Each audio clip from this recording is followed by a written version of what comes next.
Whee! Hello, hello, hello. How's it going? Welcome along.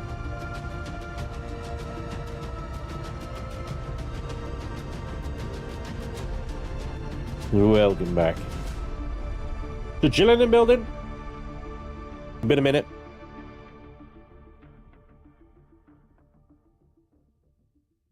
Now I'm opened up here on the Tamura. Now available in the Steam Workshop for you guys to enjoy. Two versions of it. 417 version that we built here on the stream. And behind that, a Core 9 version that works. It's obviously not nearly as powerful.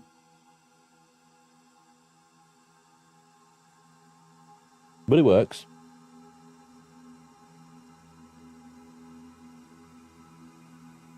The Core 17 version has all 8 heavy launchers, if you remember. Kicks butt. The Core 9 version, a lot of its thrusters have been downgraded to advanced. All of its medium lasers have been downgraded to lights. 4 of its heavy launchers have been completely removed. The others have been replaced with medium launchers. The large fusion reactor has been replaced with a small fusion reactor and has got about half the shield capacity of the Core 17 version. So, yeah, lots and lots of compromises in order to get it down to Core 9, but all of its armor is the same. So it's still as tanky as the Core 17. So, you know, just pick your targets, right? I'd imagine it'd still be pretty effective against infectors and maybe even decimators. But, yeah, the Core 9 version is untested. Anyway, that's on the workshop now. There should be a link in my, either in the stream chat or in the video description over on the YouTubes. If you don't know where my Steam Workshop is. I mean, I think it's actually probably on the front page now. Maybe. I'm quite fortunate to get onto the front page quite often. Interested in it. Good old Dubrovnik. Yeah, there it is. Yeah. So I hope you guys enjoy. Going on with Steam right now. Yeah. Being weird. But we're here to build this monstrosity down here today. Continue to build it, at least anyway. So first of all, hello. Welcome along.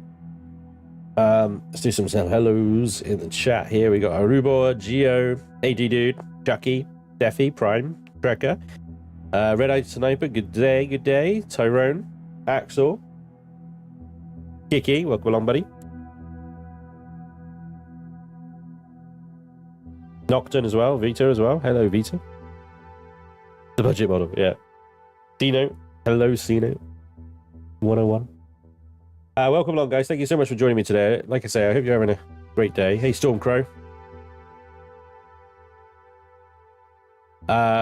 So we've done some good progress on this, but obviously, as you can see, we've got a long way to go. The bottom here is completely undone. The bum needs a good session. Done some detailing, some block work, some layout of the interior. We've got a very open, wide hangar bay here. It's not a very deep hangar bay. Is the only complaint I might have is that it doesn't actually go very far anywhere. That might not be a bad thing, in fairness. I'm like looking around. I'm like, there's so much space in the back here. I wonder if we can extend the hangar bay at the back, but yes is the answer. We could do that. I think we'd have to take that entire fusion reactor thing that I copied from the Mjolnir out and put it somewhere else, or just rebuild it from scratch with the small reactor, because we put the small fusion reactor in order to reduce the CPU usage down, and even then it's still over 1 million, so we're beyond Core 9. I wanted this thing to be about Core 15, I think. But we'll see what happens when it's finished. But yeah, core 15 or core, I suppose it would be 13, wouldn't it? Core 13, max quants but no auxiliaries. The problem with this build this size is quite overwhelming. When you come back to it after a little while to like figure out what the hell to do next, what to work on next. I have no idea. Sort the ass out. We could sort the bottom out. Yeah, it's a tricky one. There's so much more detailing to do on the front here as well. Oof. I think we need to flip it over and give it some belly rubs today. Flip it over and do some belly rubs. I think I've got a cockpit in this thing. Yeah. We almost need like a point of reference.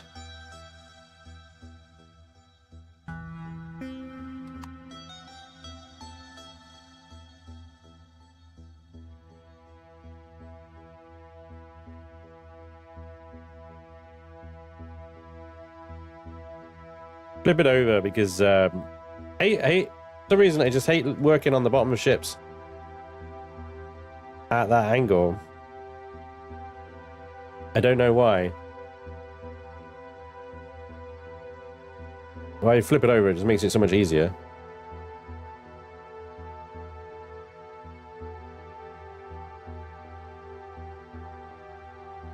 Right, on the wrong way.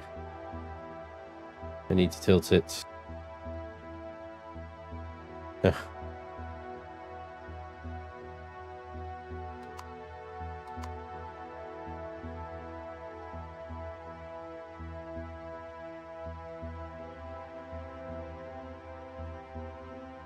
There we go. Yeah, there we go. I just like it's really easy for me to work on it when it's underneath me rather than above me, isn't it? I don't know why. Thank you, Juggy. I'm loving the shape. Nice skinny waist.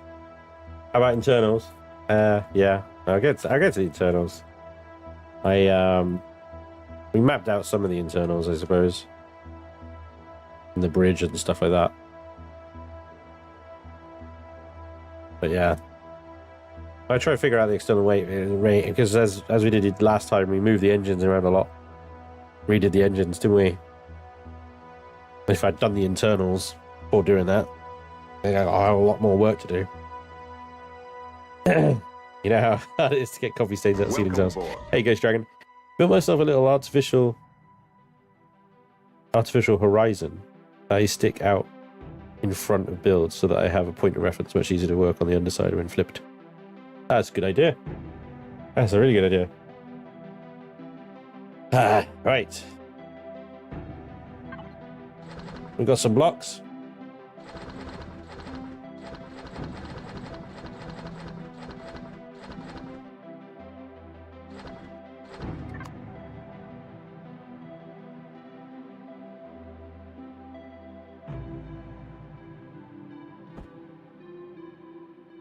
Some shaping on this side already. But I figure, I suppose, symmetry really starts here, doesn't it? When we get to there, we can then symmetry it, I think. When it's easy, I think, you know, you just go like that and you go, hey, done. But obviously we want something going on the underside here, don't we? That. Yep. We got to step this front up because we got to start thinking about landing. It's a good place to start is actually landing the ship because it kind of forces a design on the bottom here and a height. So we've got back here a turret, which we don't, ideally we don't want it sitting on the ground. We want it sitting one block off the ground like that, you see. And that actually presents quite a height challenge. So we could say these guys are 1 block, so we go for these guys, which are 2 blocks. They're quite good. Ship this size, though. I want a cluster of these. Make it look like it could even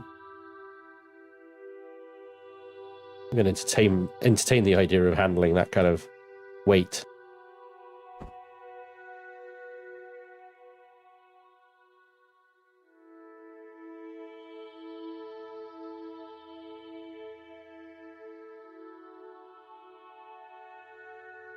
That is a what? 3 blocks, I think.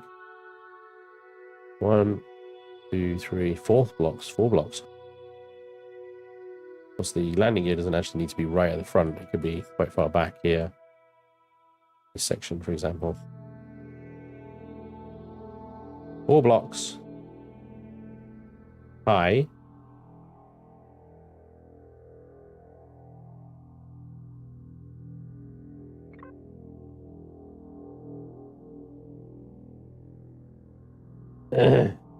Is this still actually a miner? It has all the hard points on it for mining, but given the engine power required, it's unlikely you'll ever have the CPU available to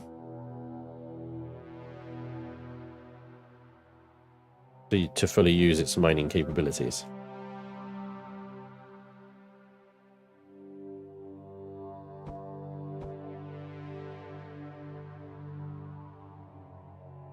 So that would be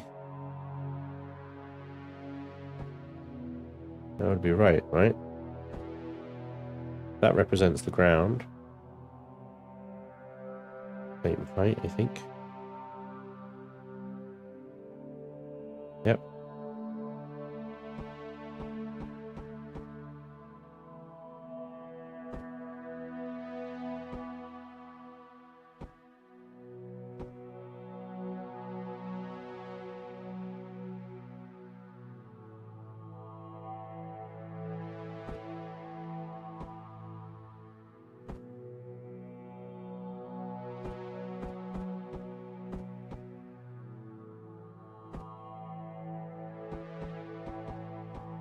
All right. Forward landing gears.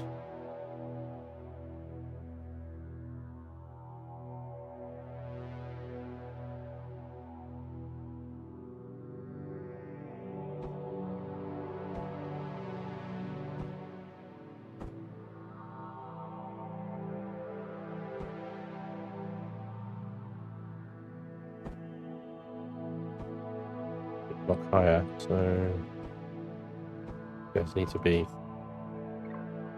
bedded. A block.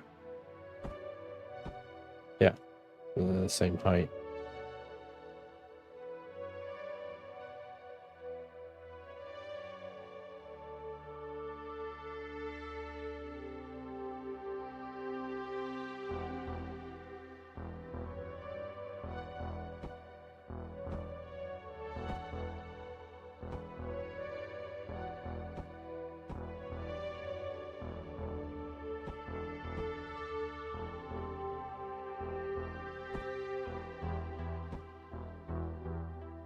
Back here is going to be fairly sort of flat, I suppose, but the front here we've got a bit of opportunity for some block shaping to get these landing gears kind of integrated a bit. There's an even bigger landing gear if you need it. Hey, Vermilion.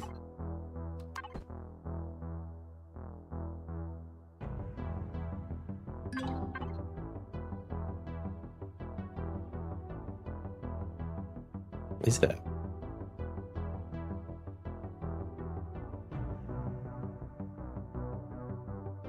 I thought the T2 landing gears were taken out and they were consolidated into just landing gears. Am I not seeing something here?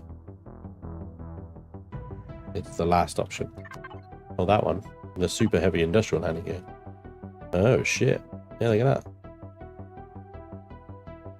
that. That's dope. That's 3 blocks. Wow. So actually, you could take those 2 out and put that there.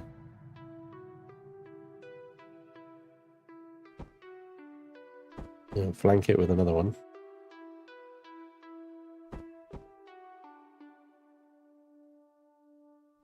And that'll probably do. That should be same height, I think. Although now, actually, I could be wrong because it was too high, wasn't it? I think it needs to go down another block.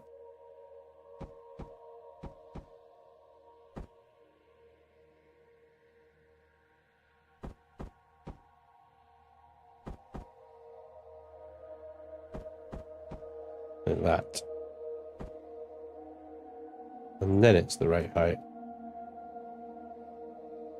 I think that's right. That's quite good actually, because that now integrates into the actual flat hull there, doesn't it?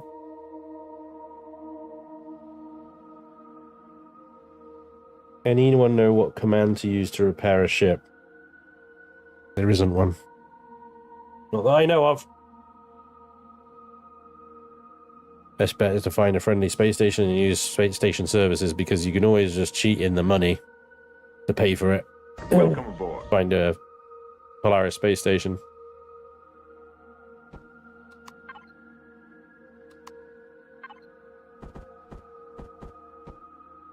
Alright. Let's see. Start at the front, we'll go way back. We got flat. Got a completely flat area to deal with, right? Flat isn't necessarily bad because you can use textures and symbols and all sorts of stuff to help make it easier. Make it look like something, I should say.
You're building a Battlestar or a second. I have just got this, and it has quite the learning curve, says Street Fighter. Hey, Street Fighter, welcome to the community, buddy. We got some really friendly, helpful people in the community, so ask any questions you want, and we'll try and help you out as best we can. Someone in Discord said the entity commands help repair to last a template, but I can't get that command to work. Entity help. Who is it? Entity help or help entity? I think it's help entity.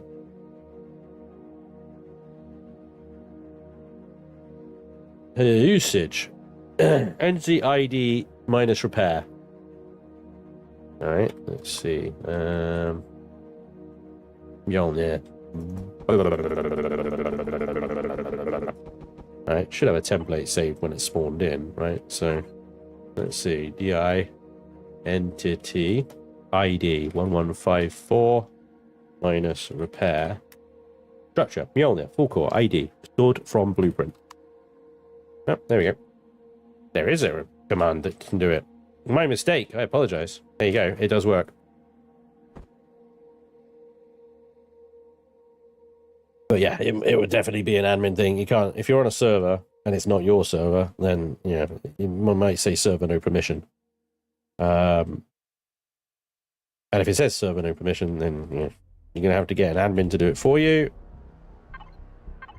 Or like I say, take it to station services and do it there.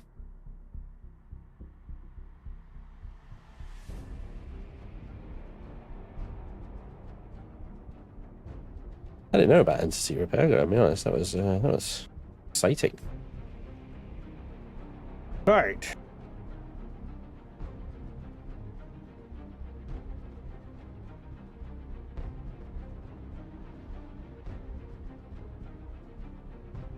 I'm thinking.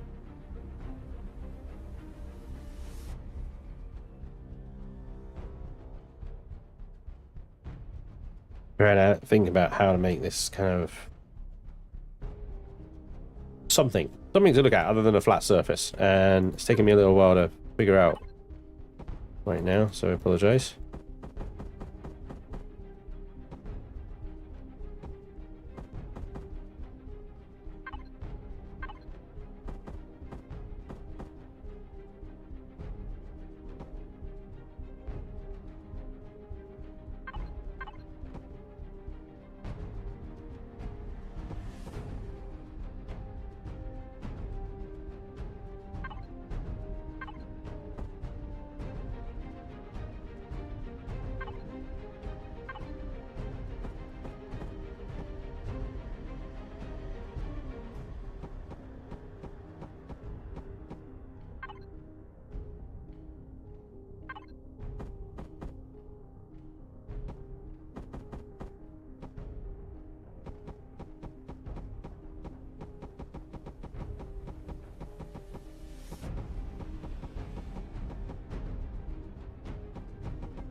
Hey Patrol, what's up, dude?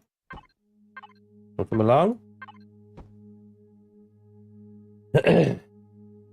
If I do not feel bad if you try building an Empyrion and your ship looks like a brick. Spanj has been playing this game for 10 years and his ships still look naff.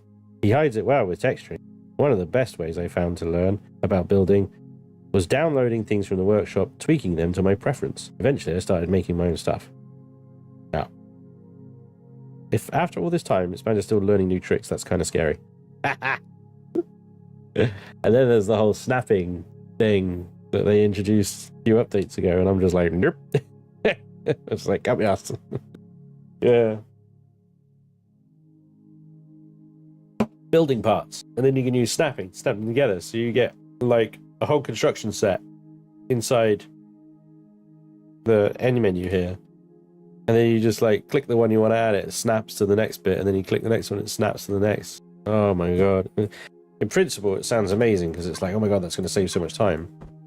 The setup of it. You got to build all these parts that snap together. You got to then label which parts snap to what other parts. And then it's just like, what? What? What? I don't want to anymore. You know what I mean? So, yeah.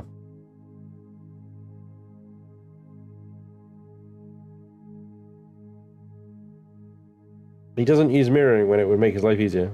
True. It's true. I could have mirrored that little bit up there and made it slightly easier, but then I would have forgotten that the mirror was on and then made myself stupid extensions. Or the problem is the way my brain works, Owen. I put the mirror on, and you're absolutely right. For that exact bit, it would actually help. But then I'd forget that I left it on, and I'd do something else over there that would mirror somewhere I didn't want it to mirror. Just use for what it snaps to. Call it snap through. Snap through. Yeah. Oh yeah, it's definitely for POI creation. But you could use it in theory to create ship modules and snap them together, Starfield style. I just don't know why you would want to put Starfield ship building mechanics into this game. Because Starfield ship building mechanics suck. Why? Why do that to yourself? I don't understand it.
Welcome aboard.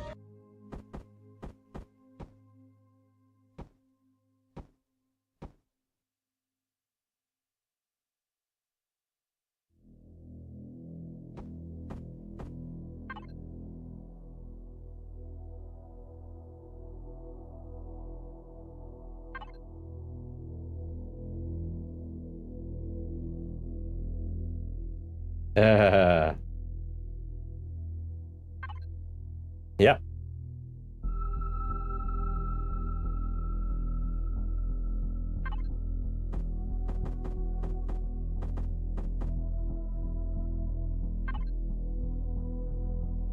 As close as you can get, I suspect.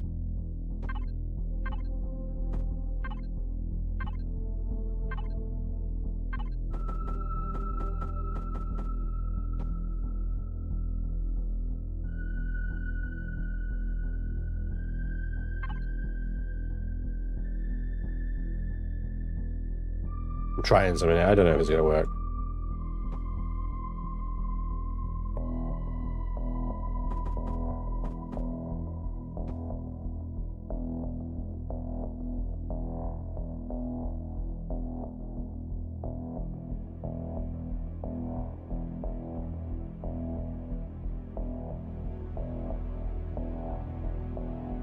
Hey, Luxby, thank you very much, dude.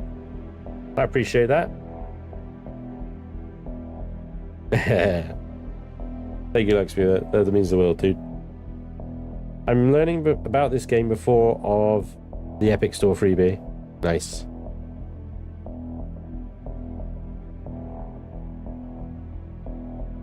Because of it, I got you. I understood. Yeah. Starfield ship mechanics is building a ship from compiled block parts. It's not voxel. Yep.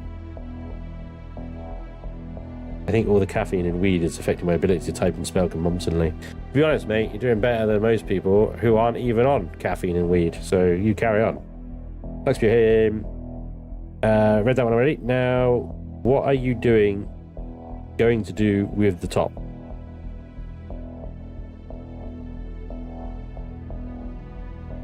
There is something to be said for modular builds. Once you get the system in place and a bit of practice, you can do entire fleets. Yep.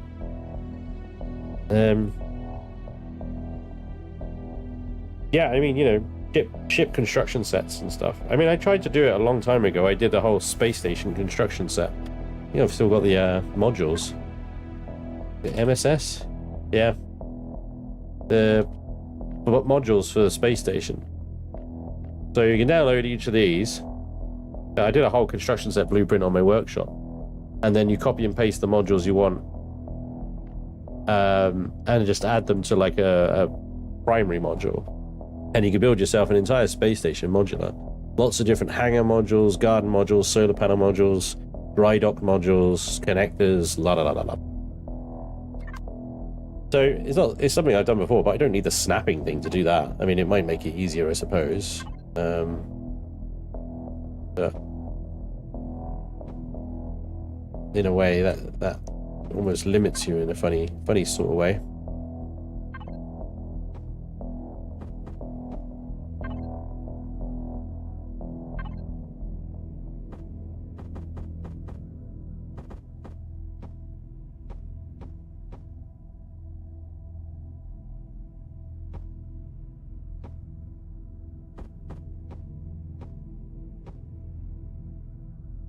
Yeah, see, that's it's those little joins that get me. The hell? That one, yes. That like there, right? Do we just do that? But here. Or do I kill it off? I can kill it off. Blunt it. Shame. There's no like little corner bit, you know, that's got the full border set on it. What we got up here, which don't quite work. But that is the nature of this game, is that you just generally find lots of things that just don't work quite right. And you end up just like going, that doesn't quite work. Try something else. Not the ideal shape, for example.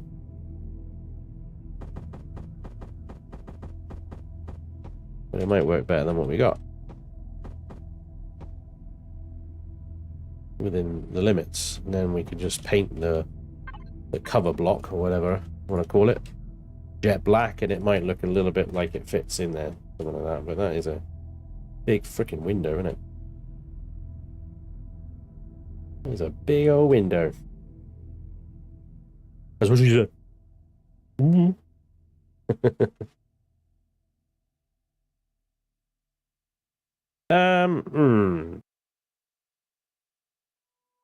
Thing is, I also wanted it to come this way as well. Have like a big glass floor, almost like it's sort of a landing cockpit or whatever. I can make it into a pretty nice cockpit type thing up here. That's a whole breach waiting to happen. Yes, it is. But it'd be heavily armored on the back wall. So,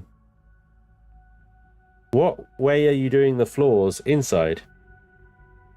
I don't know yet. I don't know. Probably one off of the bottom. That'll be the floor, and that's the outer hull. Like, you know. I don't know. Why are you asking these questions? Like, I know what I'm doing.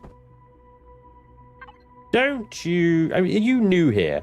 Or something? What? Seriously?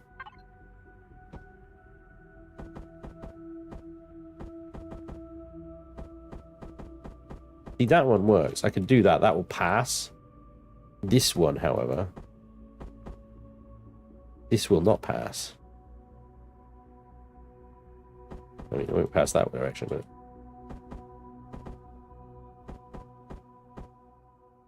It'll have to go there. That's just super awkward. Right, well.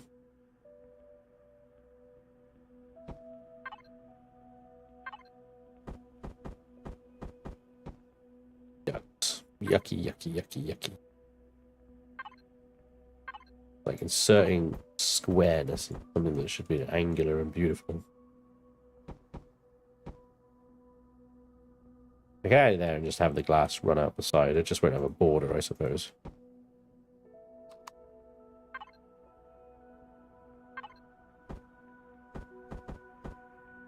Do it there.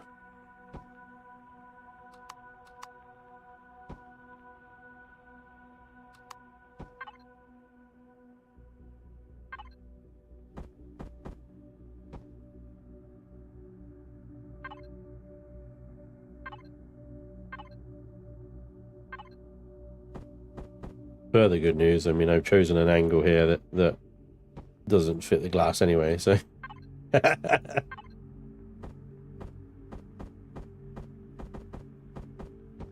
Such is the way of heavy glass.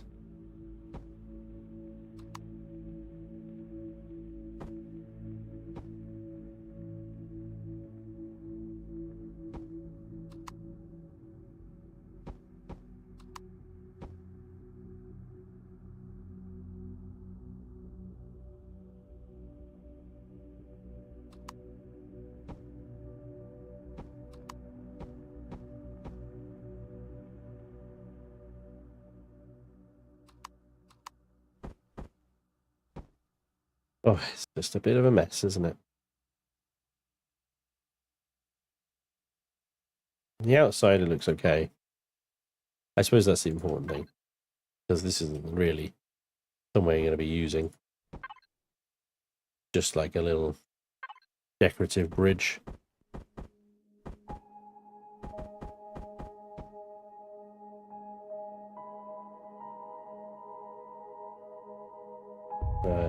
Inside, it's notable mess. The corners are what are screwing you. Say it isn't so.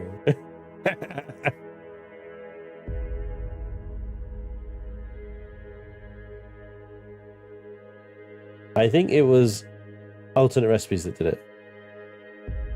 Spanj got hit with the imposter syndrome. Not for the first time, Black Paladin.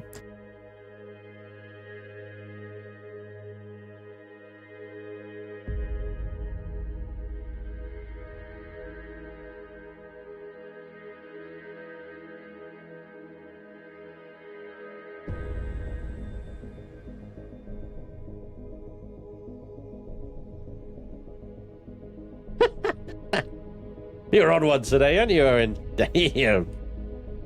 Trying something with glass, and you're there for the freaking takedown, aren't you? Just absolute savagery.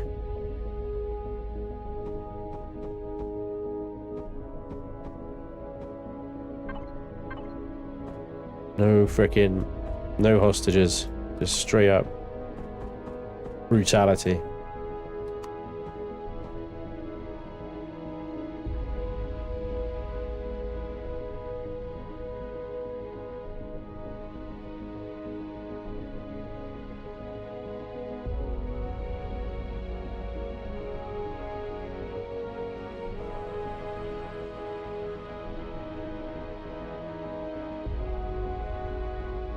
Did you see Lainey playing a game where she had to be quiet?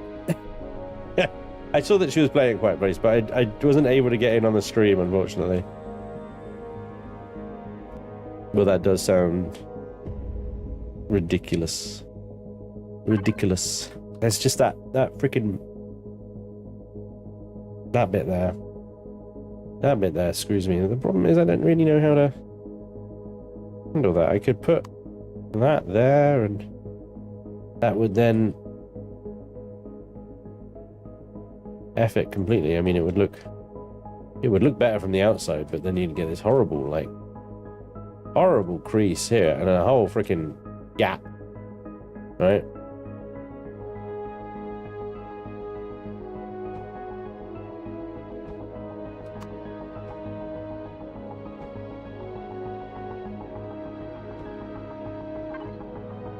Oh yeah.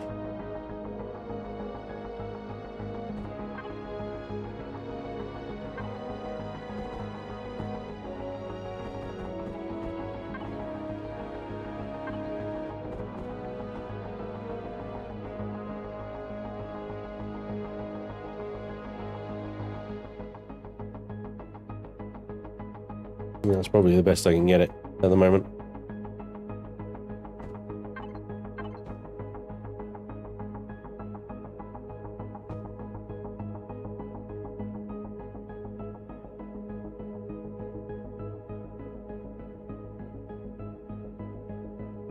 Have you tried out Met Clans yet? I haven't even bought it yet, Chucky, but I think we're playing that on Friday anyway, so... We're playing it on Friday with Johnny. Johnny's final stream. Johnny do!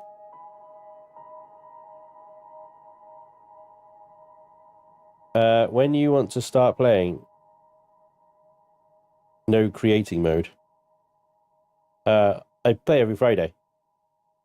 Lucas, on survival mode.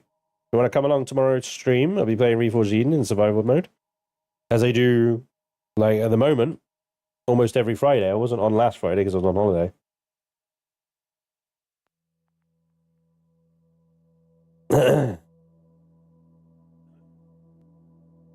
Do you guys have a wave function collapse plugin mod that you can run on your marching cube looking cubes? What?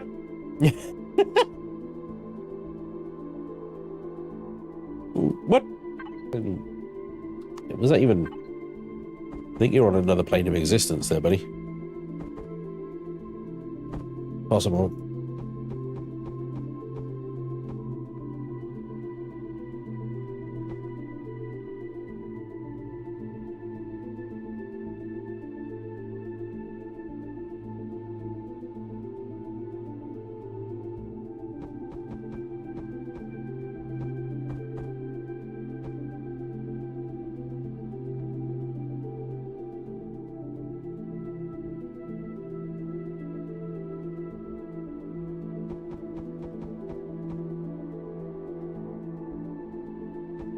Oh, you guys are talking about Satisfactory. That'll be why I'm so confused. We don't have crystal oscillators in Empyrion. Why are you talking about crystal oscillators for?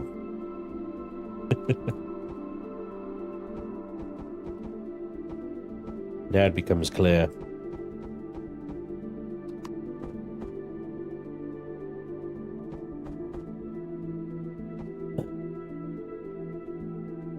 Simple, hopefully a somewhat effective bit of block texturing.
Did you see the news about the changes in Forever Skies, about changing the world from procedurally generated to biome and delay to 25?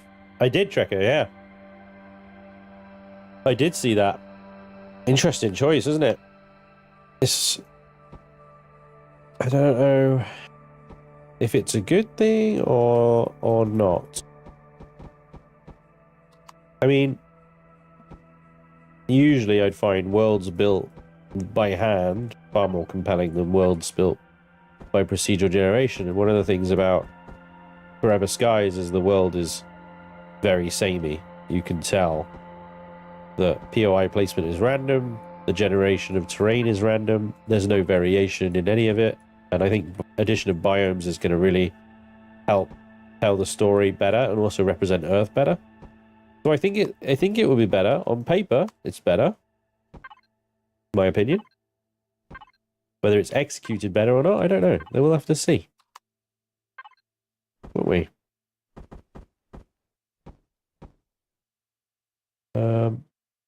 But yeah. Very interesting news.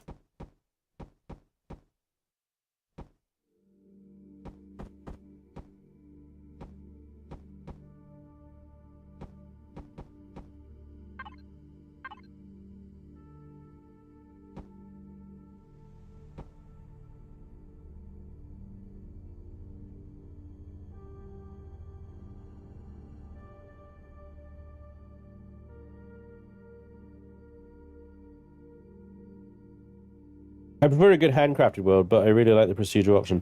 Yeah, this is the thing. Handcrafted, ultimately, you get one world, and when it's done, it's done. You know, you've explored it. That's kind of it, isn't it? Really. There is the procedural option. Hang on.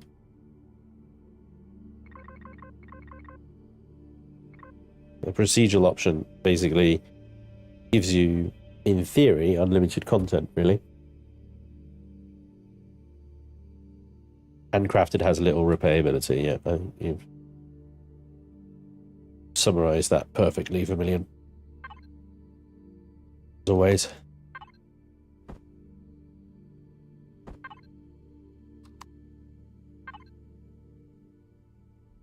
Yeah, I'm going to continue around that at the top. I think the superstructure framing there. Continue around to the other side, but let's focus on the bottom for now. Biomes would reduce the RNG screwing with progression unlocks. A mix of the two would be good. Set biomes that control the generation of POIs, with the borders of other biomes having more variety. Kind of like how 7 Days to Die do it, I suppose. Yeah, certain POIs and certain biomes. You procedurally generate the biomes with set progression per biome kind of thing, yeah. I think I'm spouting the right nonsense.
When are you going to make that pod carrier? Pod carrier. I don't know what you're talking about. Pod carrier. The mining ship that's going to go in this one. Is that what you're talking about?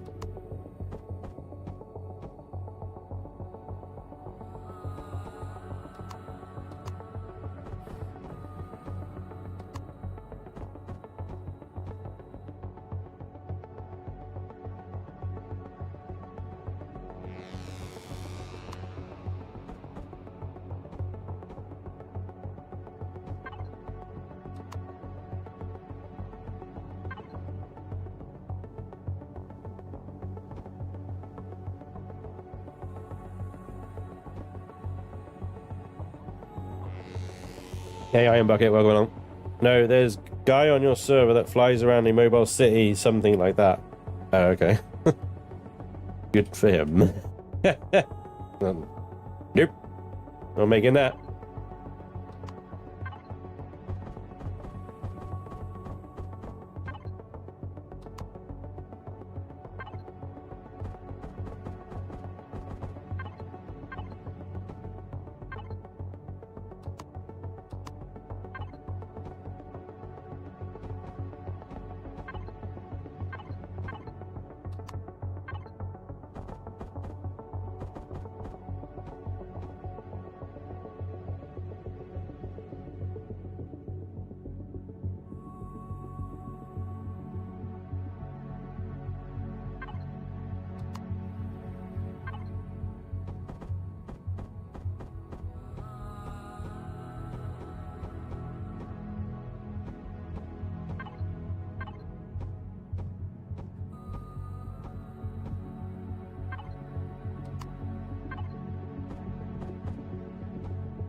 Unenshrouded's handmade map. You can skip from the starting area to the savannah with nothing but a pickaxe and a basic glider. Yep. You then get jumped by one cat and you're dead. Hey, Jungler. Coming from space engineers and trying to learn what it's all about. Oh, well, if you've played space engineers, then you need to dumb yourself down about 50%, and then Empyrion fits right in. Yeah, Space Engineers is a far superior simulation of space and engineering and stuff like that. Empyrion is kind of... If Space Engineers was Lego Technics, then Empyrion would just be straight up Lego, you know? You don't need rotors and gears and conveyors and pipes and things like that to make anything work. You just sort of plumb it all together and it all switches on and off it goes.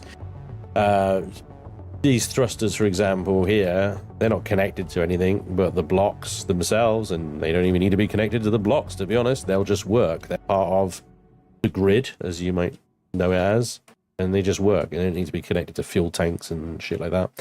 So it's a lot of the similar systems of Space Engineers, but without much of the kind of annoying complexity. Well, annoying in my opinion, complexity. It's just like, I just want that thruster to work.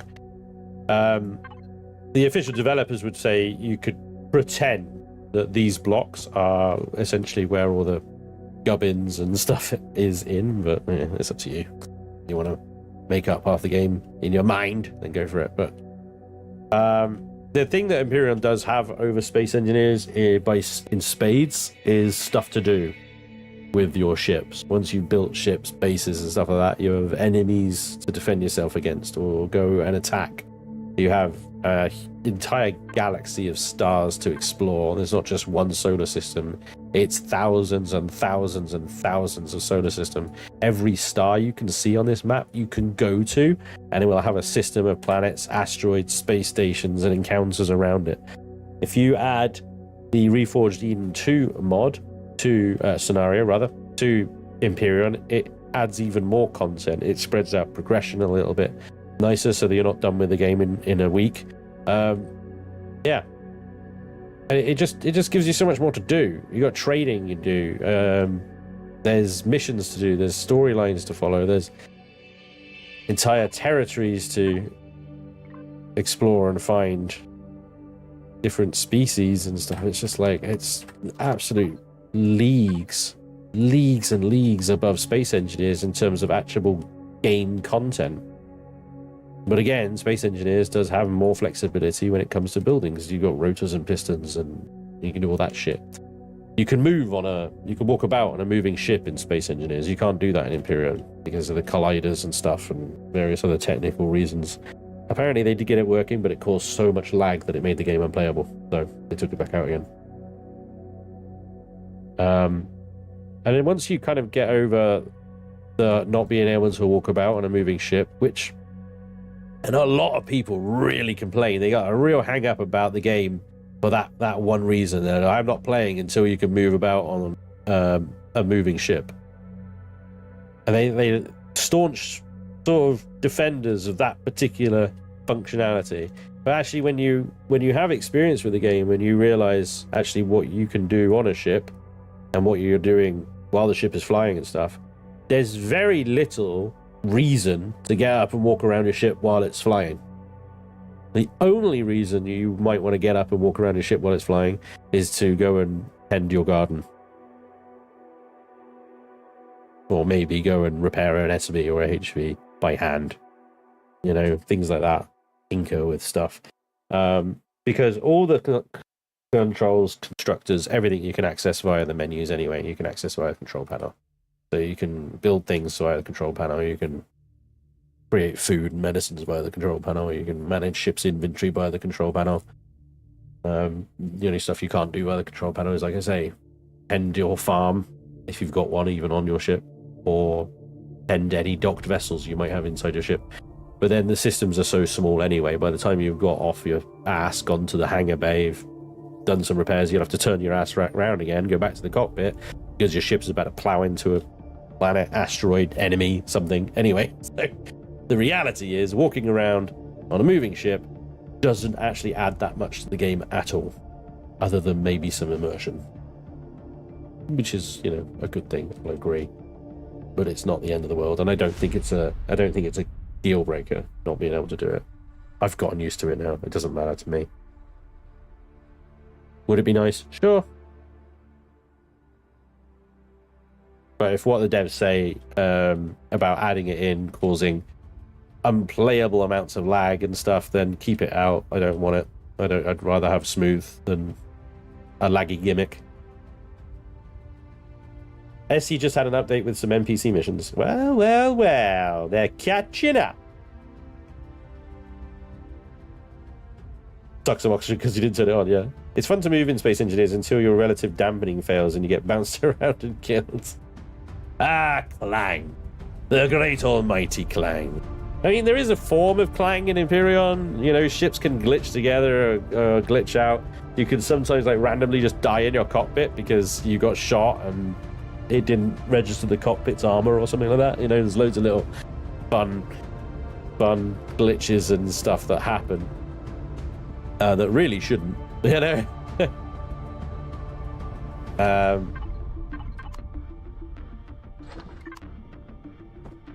Not that I'm saying Clang is a feature, you know. It sounds like it though, doesn't it? Clang is a feature. Everybody loves a bit of Clang.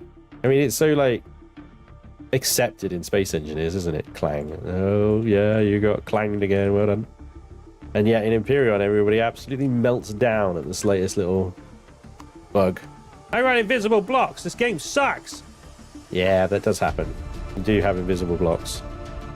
That it does suck. It does definitely does suck.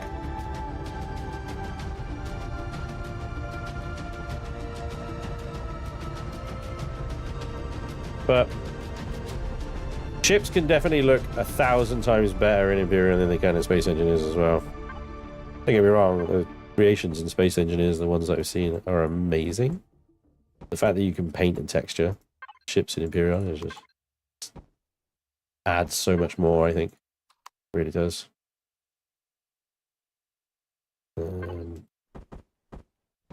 Like build me that. Build me that in Space Engineers. And make it look like that.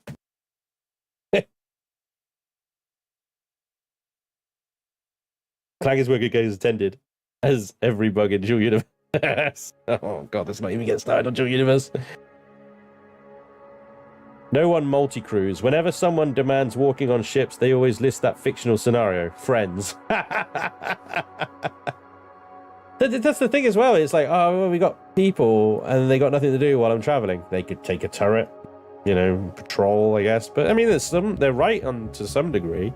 How amazing would it be to be able to just drive your ship around and then your friends are out back building an SB by hand in the hangar bay or something? But, oh god, you just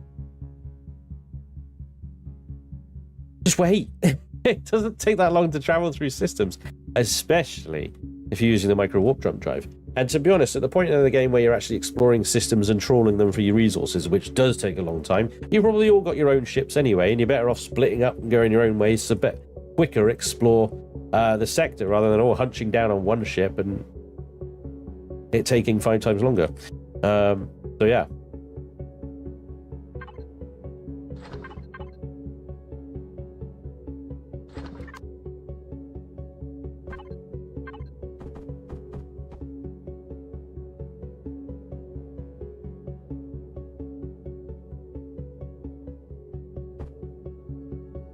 So a lot simpler. A lot simpler. If you've got friends in Empyrion, they are flying their own CVs. Yeah, exactly. Exactly. Because nobody wants to be a passenger. Boring. So, you know, your first priority when we're playing in a team is to get everyone their own ship. You can start off with one ship. You all bundle into that one ship. But you're not going very far. It doesn't take very long.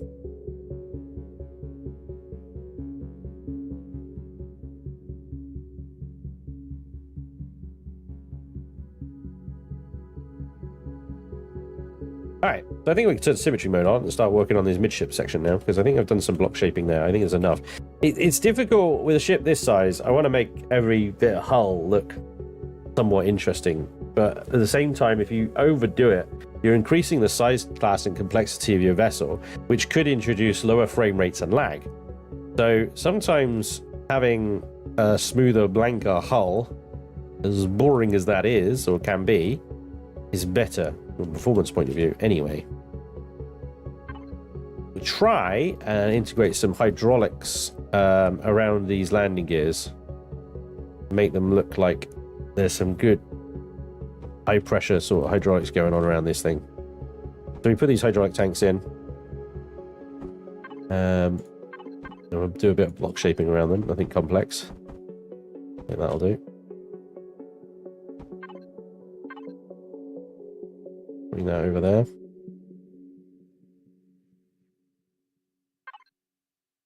And then we need 3 by 3, I think, to make something look a little bit like it's like a gas tank. Canisters. Are carriers possible and useful? Carriers are very possible and very, very useful. Yes. Carriers are probably one of the most popular forms of playstyle among veteran players, I would say.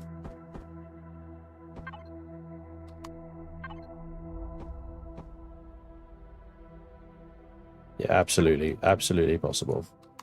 This ship actually is probably better described as a carrier than it is a mining ship. Well, I think I'm going to call it a mining carrier, because ultimately it's going to carry a miner. or a few, right? And let those things do the mining rather than doing it itself. But yeah.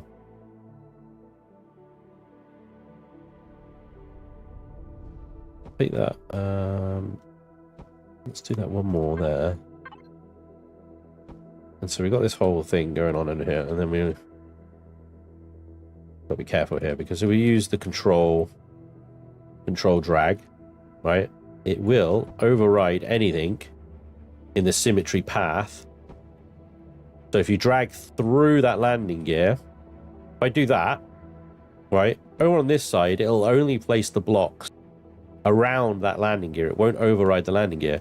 Through the symmetry plane, however, it totally just deletes the landing gear. GG. Stupid.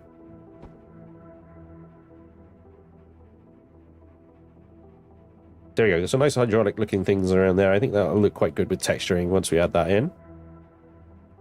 Let me go ahead and just fill that like that as well. Got a little gap there. We could do some cabling in there or something. One of the other little deco blocks here. This guy, for example. Pop that in there, and that might look quite good. Again, with texturing. A little bit of a border here. what we got here, we've got this kind of raised thing going on. I'm gonna repeat that here again. Now these weapon alcoves that I've got here, I think I'm gonna shut these up a little bit, like more into slats than open like that. And the GATs have got quite a good gun elevation. I'd need to take over a seat in order to test it out. That's the 7th one down. Oh gosh. So if I take that gun over and just point it up as far as I can, then we can see what kind of gun elevation. Yeah, so there we go. That's the gun elevation. It doesn't need all this space on top of it. Is unnecessary. So you can actually close that gap quite a lot. I'm going to go ahead and do that.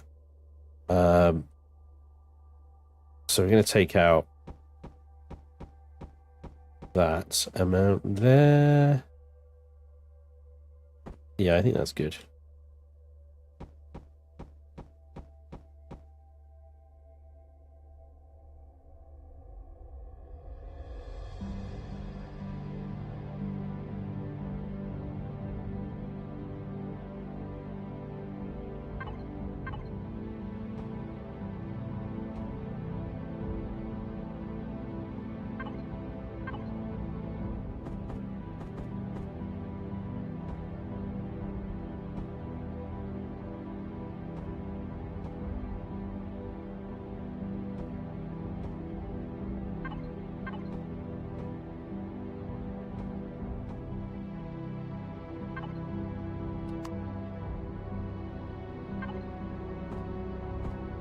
I'm using combat steel here.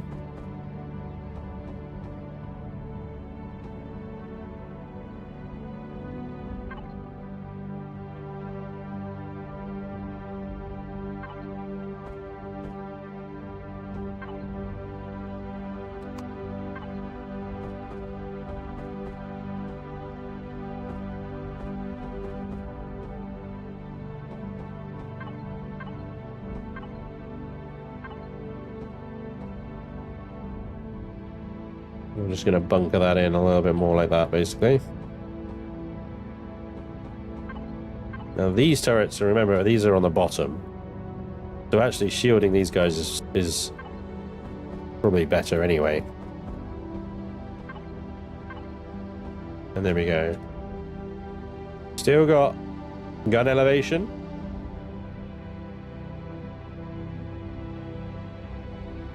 I call this build foo. Awesome. How about drone carrier? Drones are a funny one. On planet, drones are actually useful. I proved that in my survival series. Again, join me tomorrow, same time as today. Not tomorrow, sorry, we're talking about Friday. Join me Friday, same time as today, while I'm playing survival mode in Reforged Eden 2. And my base has got drone bays and drone spawners. The only problem is last stream I deleted the not deleted, I destroyed it, the drone base, so there's actually no drone attacks left. I just remembered. So I can't give you an example, but the drones actively went out to defend my base, and they actually did a pretty good job of it, really, in the grand scheme. I was quite impressed.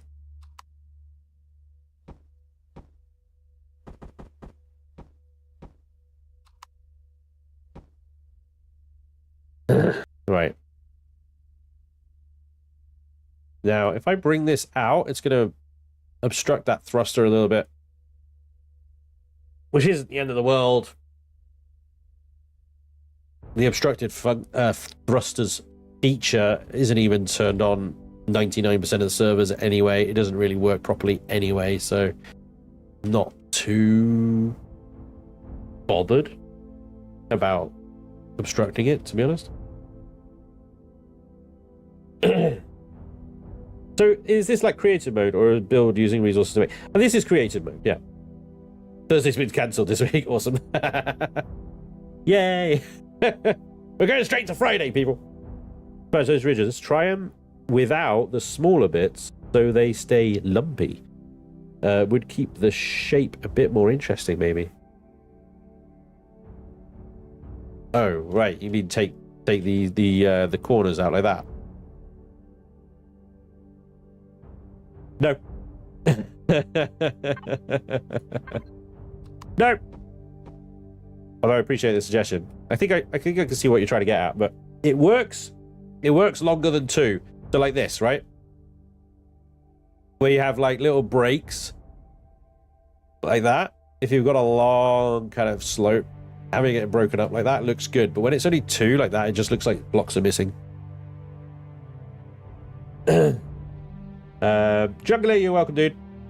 Create mode, you can use it to make blueprints that can be built in-game at cost of resources. Yeah, so when you're in survival mode, hit F2, you've got your factory. Something that Elion have promised to replace with something proper for a long time. And then essentially you select a build, you click to factory. It's not here because I'm in creative mode. And then once it's in factory, you can just place resources into this bottomless pit until you have all the resources for that build, and then you just click spawn and you can make it come out of thin air. There you go. Very cool.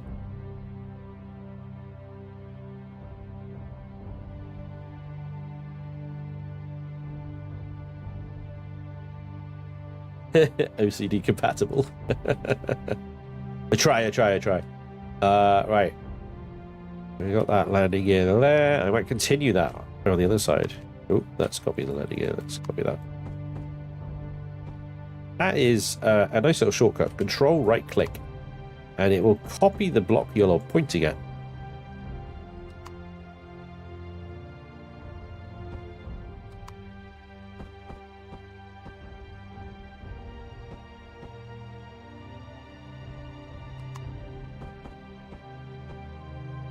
I wish this symmetry field was less in your face when you're up against it like that.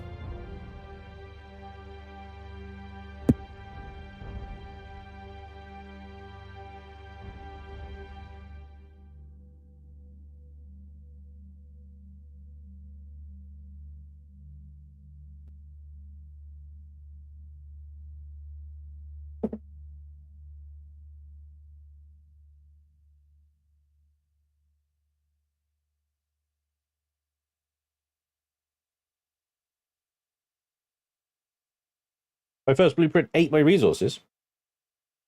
That's kind of the idea. Welcome aboard. Put resources into it, and eventually you can poop out a ship. Oh, hello, Lainey. Watch out, guys. You gotta stop talking about her now.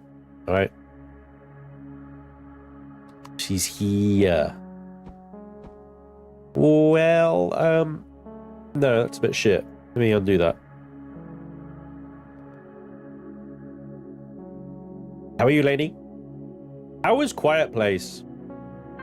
Chat is obsessed. They're talking about it non-stop. Like, Spanj. Did you see Lainey play Quiet Place? She has to be quiet. It's ridiculous.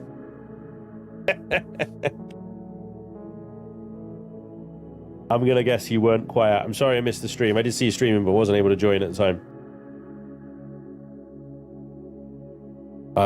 What are we gonna do with you? Exhaust vents, I'm thinking. Like that. But we can do 2 actually. We got a 4. It's gonna be tight though. We got an awkward size here. If we...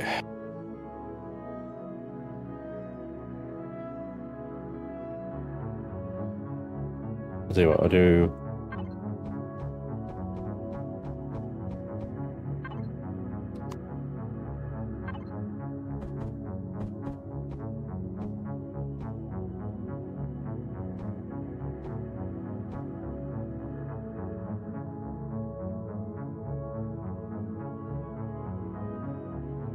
It didn't give me anything.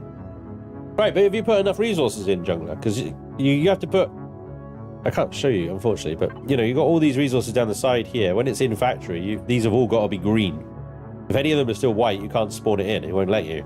You got to fill enough resources to get all of these green to essentially say that they're filled.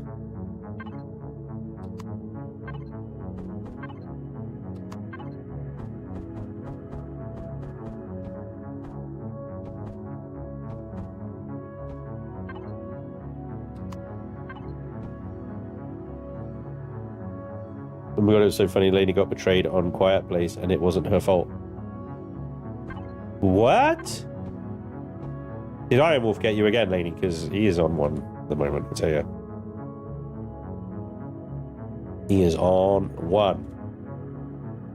Right, we're going to use the copy and paste feature here. You do like that. Select the first block, select the second block, and use that to drag it down. Hit copy, paste once, drag it to where you want it to go, paste twice, paste once, drag it to where you want it to go, paste again, remove selection. Symmetry mode re-enable. Job was good.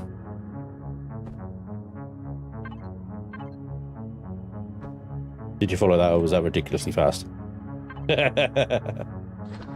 It's fine. What on earth? See, symmetry mode. What is going on over here? Symmetry mode. This is my problem. That is not actually the center. Oh dear. This has all gone horribly wrong, hasn't it? Eh? All gone horribly wrong. Right. So although that's the center block of the build, because the asymmetry of these parts, they're not actually the same width. Good. Or dare I say height. Look how far down that is. Oops.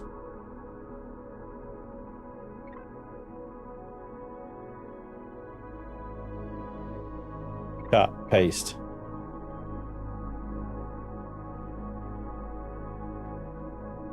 Down.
Right. I see. These actually need to go back.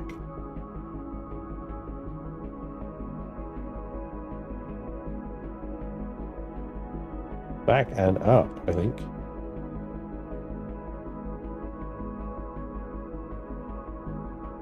Wow, okay. Symmetry 1, Spanj 0. The battle will rage forever. It will. It's ridiculous.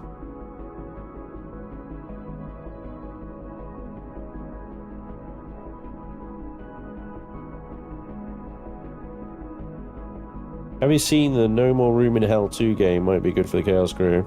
Oh, I haven't seen that one yet. I'll check it out. Thank you, okay. I have to unlearn habits from space engineers. Yeah.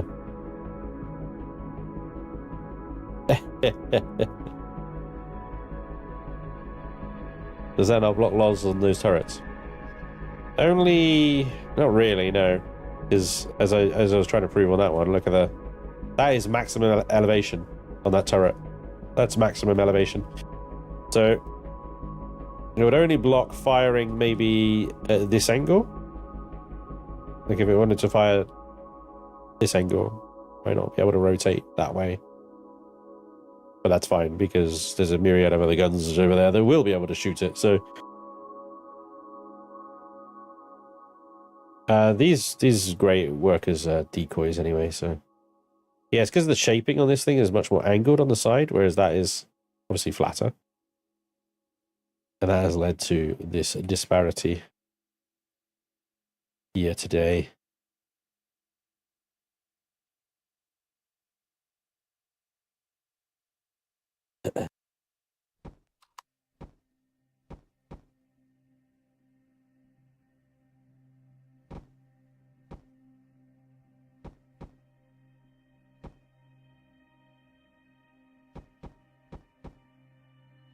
You'll have to just redo this for this side, I think.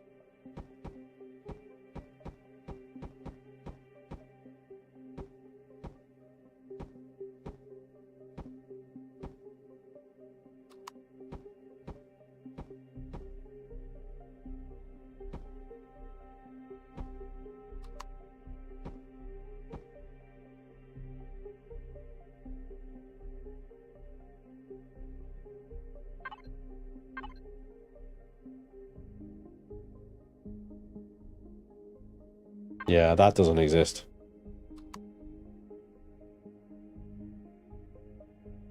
It exists in 7 Days to Die.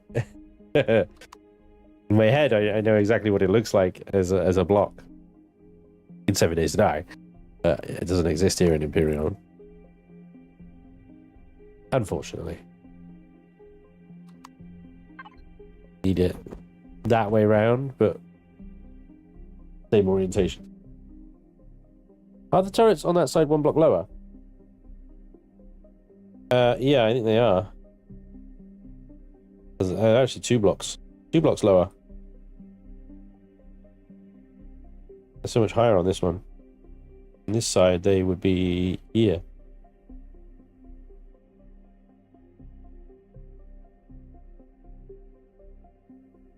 I could raise them, but then they might be interfering with the whole kind of deal I got going on over here. I've got to be careful with that because that line there is important because that is the line of the hull itself. But these ones are just going to basically not be as bunkered as the others on the other side. That's okay.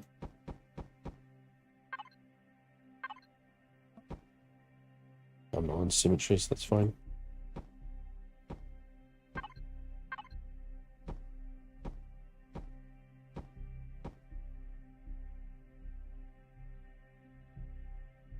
Yeah, see how much less room we got here. This is like several blocks from the side. This whole thing. And that is like right on the edge.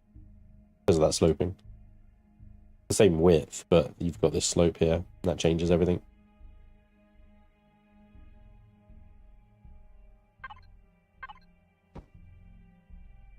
I blame you guys for making it asymmetrical.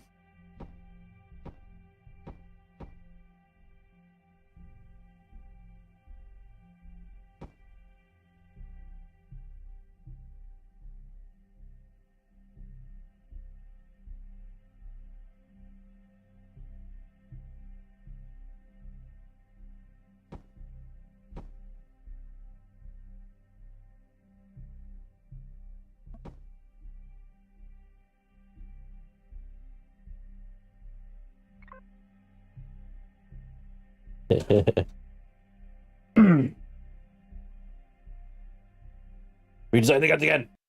Turrets are fine where they are. Like I said, if I raise them up or push them back, then they're going to get in the way of this like hydraulics thing that I'm doing for the landing gear. It's just one block of bunkering that they're going to miss, and that's okay. You could set them back one block rather than take them up as well.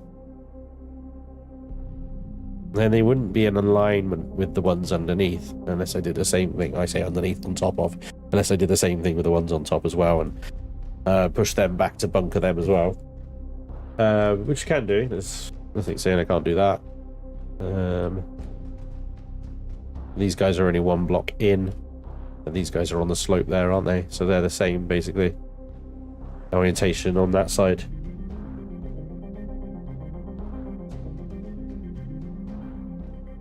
In order to have them at the same vertical alignment, they have to be where they are.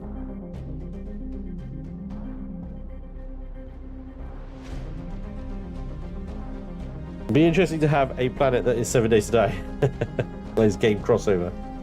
I'd love to just be hovering above a city in 7 days to die in, you know, one of my battleships or something. Hello, zombies. Time to die. Great band name. More on the loss. Not just ASIM, but an ASIM tuning fork. I can only imagine how off-key that would sound. Oh, yeah. All the enemies would cower for my off-key tuning fork, and you know it.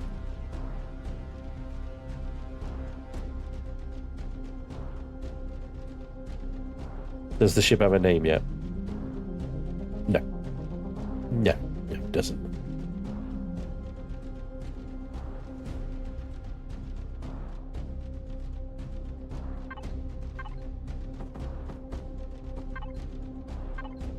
Feel free to suggest a way. I'll promptly ignore you all.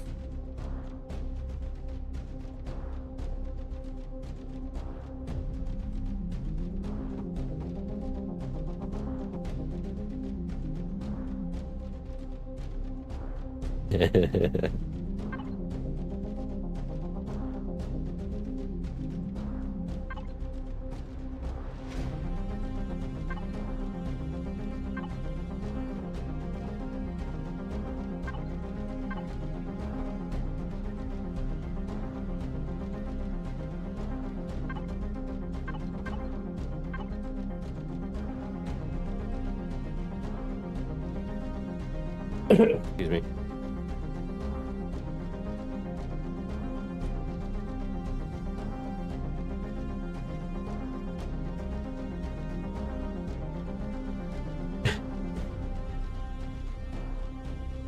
Good lady. She loves asymmetry.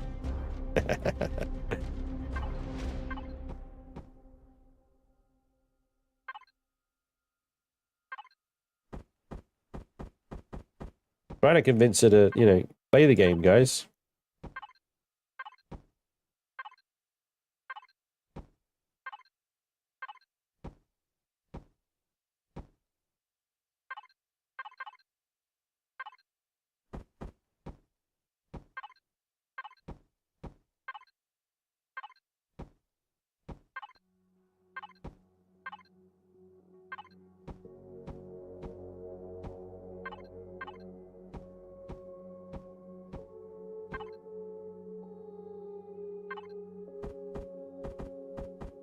Wow.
Oh dear.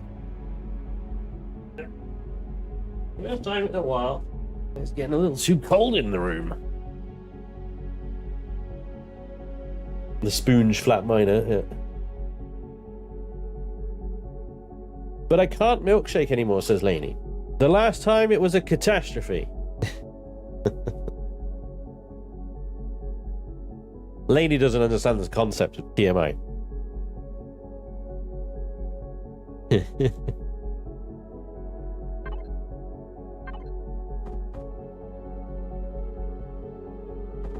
could do that actually.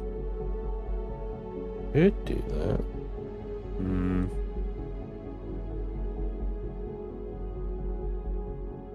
It's just slightly wonky. It's just not the same thickness all the way around because it's too thin. It's these ones here basically throwing everything off, but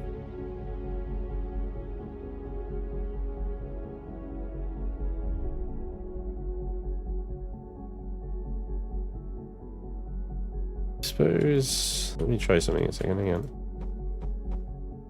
If I did that there, that way, would that be the same thickness? No, that's thicker and that's thinner now.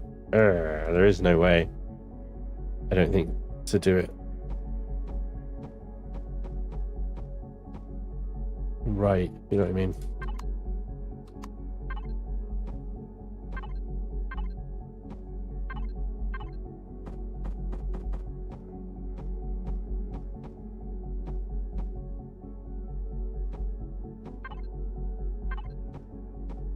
Still better than what I had, I think.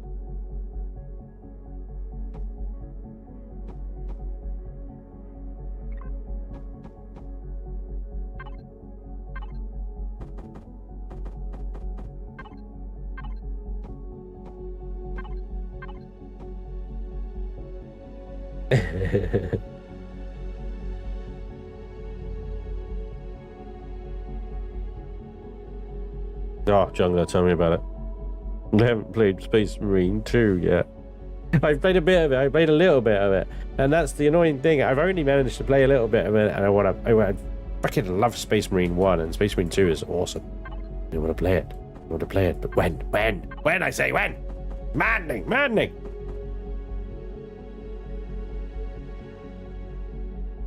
Anyway. Yeah, see, that doesn't work, right? Does it? No, that needs to be that one.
Games are moods now. Yeah.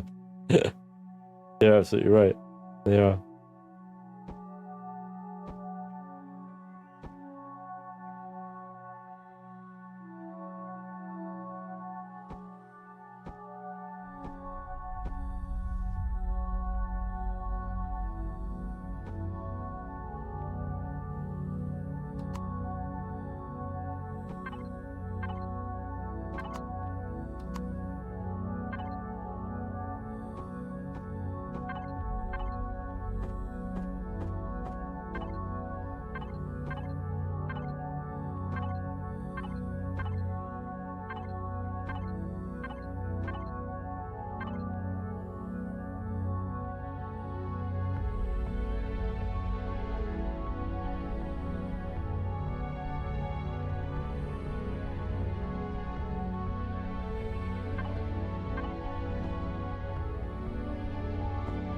I'm actually going to fill this. I started not filling it with Xeno, but I'm actually going to fill it with Xeno because then I can make it super glowy.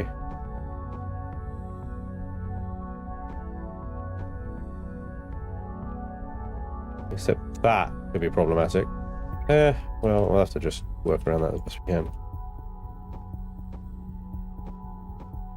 Maybe it won't be glowy, but it'll be...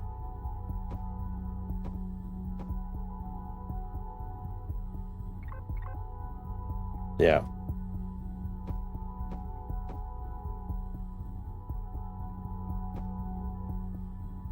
Still a good chunk of armor.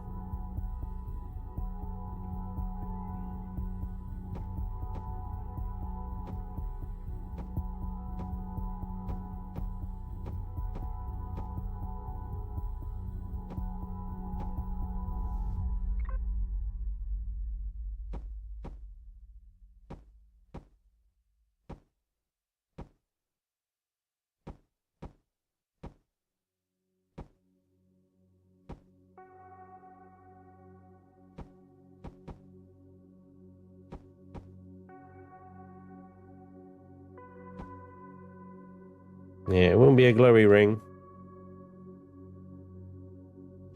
I suppose it could be. It'll just have a noticeable... If you look too close, it will look off. Because the Xeno is really good. You can texture that like bright white or something like that, right? But then the only way to get that bright white on the rest of it is to use the gridded texture. I don't know if I even want it white, to be honest. Let's just do an example. Just from a distance, it doesn't...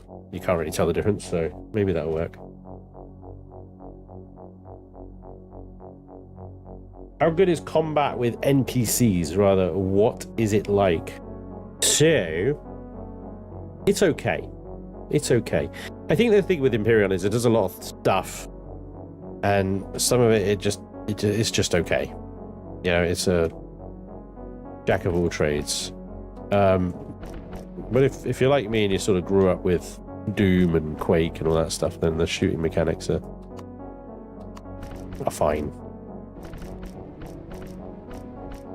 There's no real art to them. The NPCs themselves can go from the dumbest mother duckers you've ever seen in your life to acing headshots on you from across the way, and you don't even know where they are. So they can be extremely frustrating. They still do surprise me. I underestimate them all the time, and then I get bum rushed by them, and they show a sudden surprise amount of intelligence, or you know, and they're just like, holy crap, where the hell did they come from, and how the hell did they do that suddenly, you know? So yeah, a bit of a variety, a wild kind of variety with the NPCs. Please tell me there isn't a purple dino mod. Not as far as I'm aware.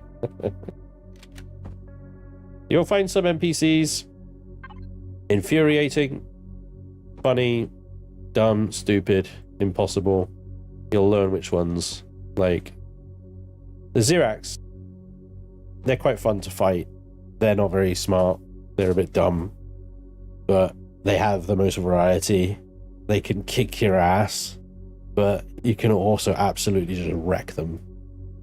That being said, I'd probably say the most fun are the Legacy because of the variety. You've got melee, you've got little bugs, you've got spitters, you've got infected soldiers with guns, and you've got droids as well because they've taken over the AI systems. So they have the most variety ever of enemies to come across, and you'll never know when you're going into an infected POI whether they're going to be up in your face or whether you're going to be sniping them down corridors. And it makes you really think about what guns to take so that you can actually use the best weapons for the situations you're in. Sometimes you bust into a room and there's 100 infectors running at you, in which case the best weapon is a freaking minigun, and you could just mow them down like Serious Sam, and it's amazing. And then in other situations, you've got 2 infected Xerax snipers at the end of a hallway that you can't see, in which case you need good-ass sniper rifle and a very good aim, or to just be very lucky. So it's pretty varied.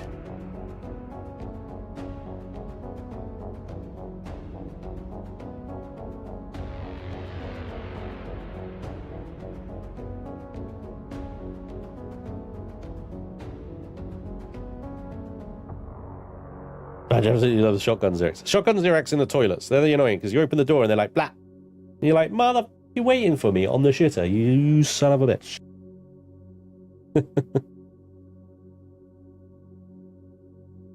Nah, the sniper Xerax are my mortal enemies. The shotgun Xerax are easy.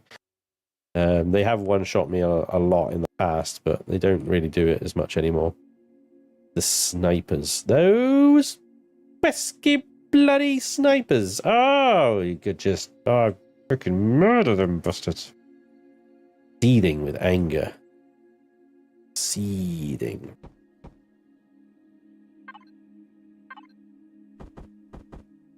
It's because they have such a high rate of fire, they never miss. So if they catch you while you're reloading, Or you've got the wrong weapon in hand. Because it takes forever to switch weapons in this game. It's just stupid. Then yeah, they just absolutely cook you. Crazy.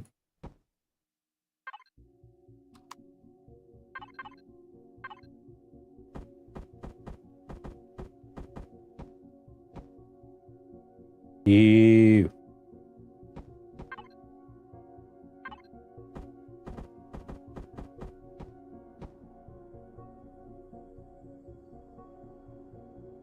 What about Android, Spanj? Oh, yeah.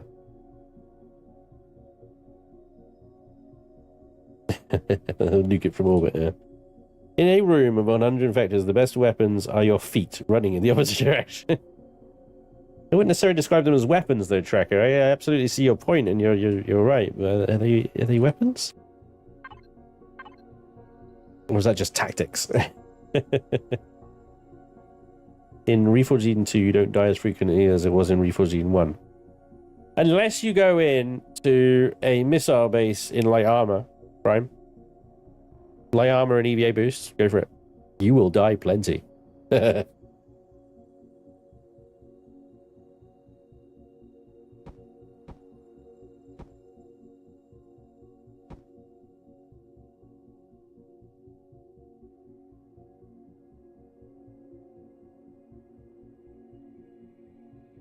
want to create some more hard points along here. Not necessarily to place any weapons on for the blueprint, but certainly to have the option of. There's a 3x3 gap here.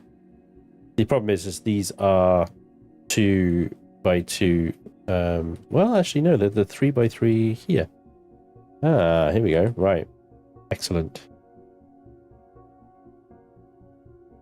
So we could create a hard point there in each one, right?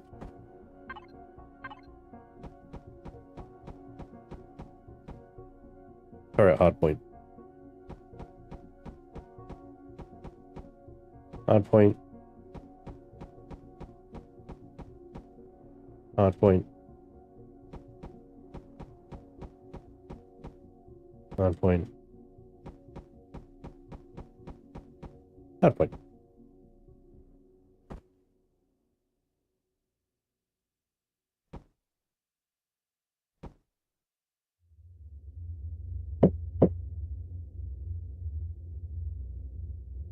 Light armor with 2 armor boosts is my way to go. Oh, fair enough. Cool.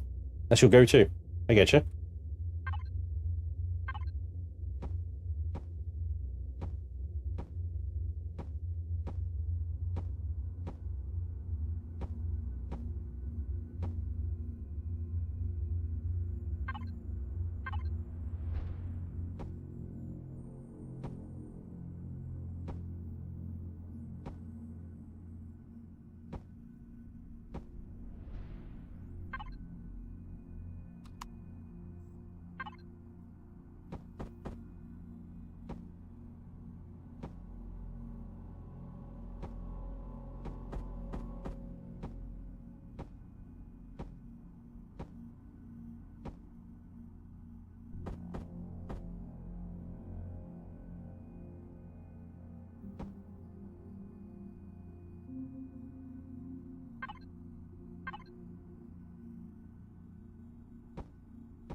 Let's see.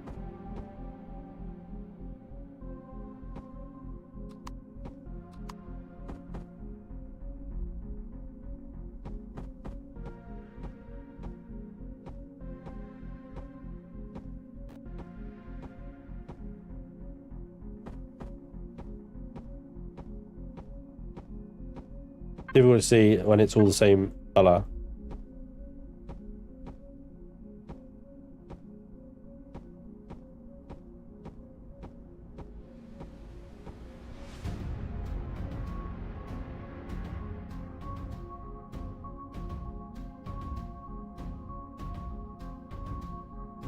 Stats on it as it is at the moment. Dry weight 28.9 kilotons. We're at 1.087 billion CPU. We have 108,000 shields. We've currently got a forward momentum of 20 meters per second with a reverse of 15, a left of 12, a right of 12, a lift of 26, and a down of 13. 18 degrees roll, 9 degrees yaw, and 10 degrees pitch. Sluggish, to say the least. Did it mirror correctly? That's a good question. Yeah, it actually looks okay over here.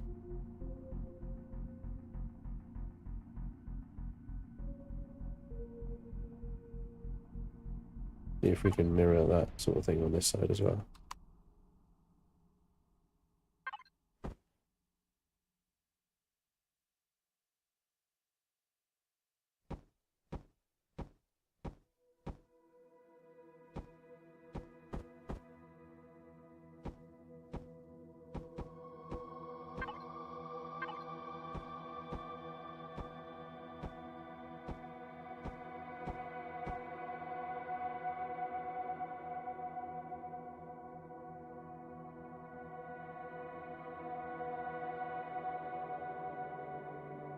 Was that a mod? No? Oh, that's just the control panel. Statistics page. This stuff here. Only going to take 3 months to find the quantums. Currently it costs no quantums. But then I haven't added the CPU controllers in yet. It will have the quantums. Yeah, it will have all the quantums, but it's not using any anti-malware engines. The thing that's going to probably take you the most isn't the quantums, it's going to be the rocket thrusters. You got rocket thrusters, large rocket thrusters, heat exchangers, the thruster components, 20.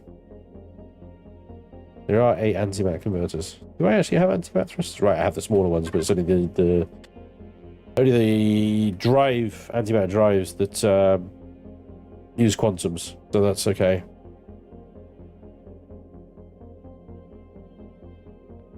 Yeah, huge array of turret hardpoints on this thing.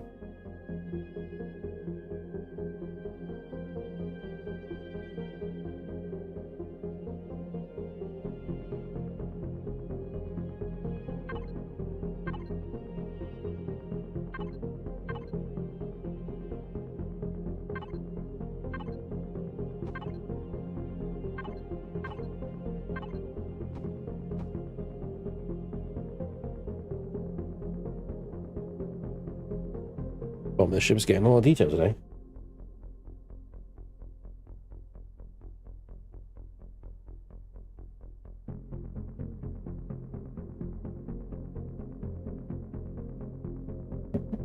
Yeah, it's not bad once you get the traders and stuff. If you do join me for my stream on Friday, I have unlocked now a number of the Polaris traders in the Reforged Eden 2 scenario. That give you some of the sort of God's sake, the non-manufacturable components that you can only either get in loot or by trading, such as thruster components. Sorry, my brain just absolutely had a meltdown. It's like I have no idea what I'm trying to say right now. It's like it's going horribly wrong. The amount of iron in this build is going to be quite astronomical, really. Oh boy.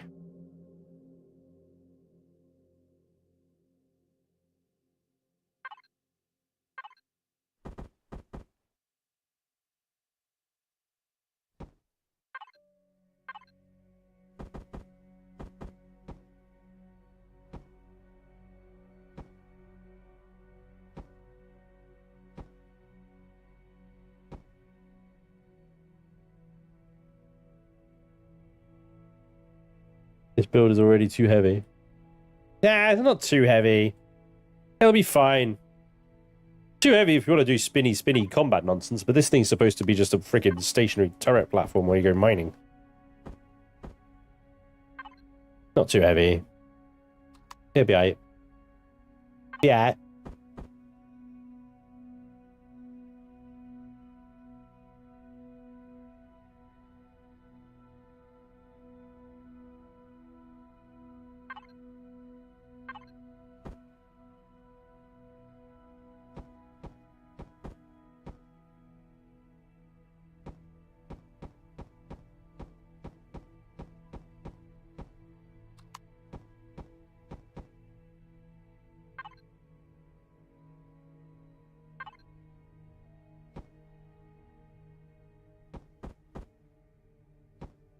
Nope.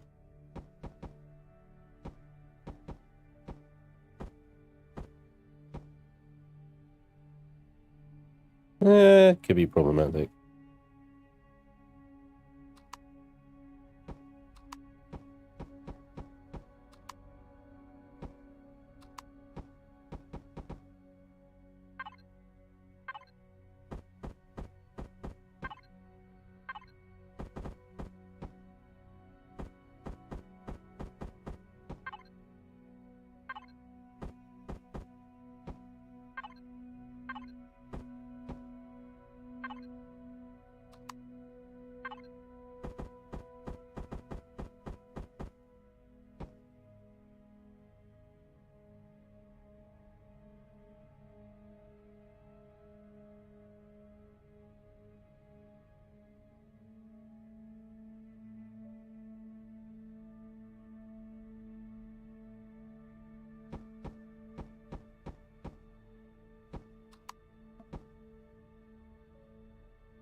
Is this going to have excavator turrets?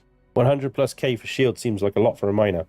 The shields mostly have come from the block count. I do have 2, 3, so there's 2 capacitors and a charger. But to be honest, I could drop those. The amount of shields I'm getting just from raw block count, I could take those off and save up on the CPU cost of those. You know? I mean, I've already dropped to a small fusion reactor anyway. So it might be best to not have maybe a charger and that's it, you know, just so it charges a little bit quicker. You need the ship to mine the resources to make the ship. Right, so this is... Yeah, no, I understand. This is the end game component for heavy mining. But it isn't actually the miner itself. We'll get to the miner itself. But yeah, no, it is a paradox. Absolutely is a paradox. Paradoxically too big. I think you should think of it more like the Stellar Endeavor than a mining ship.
The thing is, the more blocks I add onto this thing, the stronger those shields get. So, it makes sense that I can then remove some of the extra shielding.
I haven't seen X4 before, Kiki, so I can't judge, but seeing the shenanigans that Spanj has to deal with in Star Trek has been fun. How do you know open the notepad? Ingetstone. Ingetstone.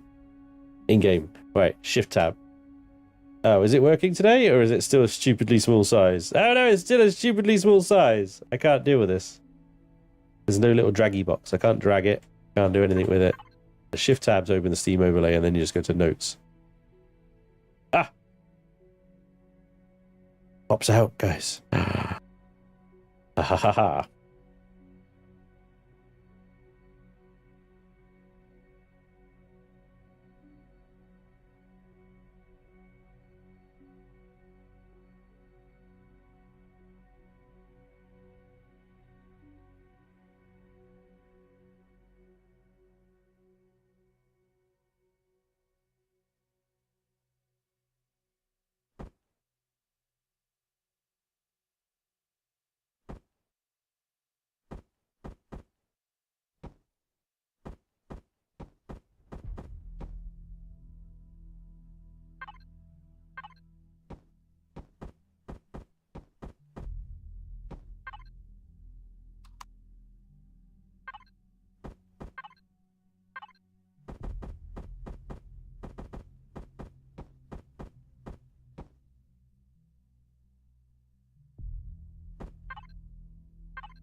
And when are we getting more Space Trucker? Oh man, I'm already struggling to keep up with games. So I was thinking about, because essentially with Space Trucker, after the third episode, the numbers went below the normal threshold that is set for episodes. A series is to basically continue. So I've dropped the priority of it right down, basically, which is a shame because I was really enjoying it. So what I was thinking about doing, though, instead of just abandoning the series like I normally would, I'd basically do a long-form final episode with some heavily condensed editing. But it's really difficult to do that because I spent 99% of my available time producing episodes. Trucker as a chill stream, yeah, that's the other option. Is I find a Wednesday afternoon or something like that and stream it.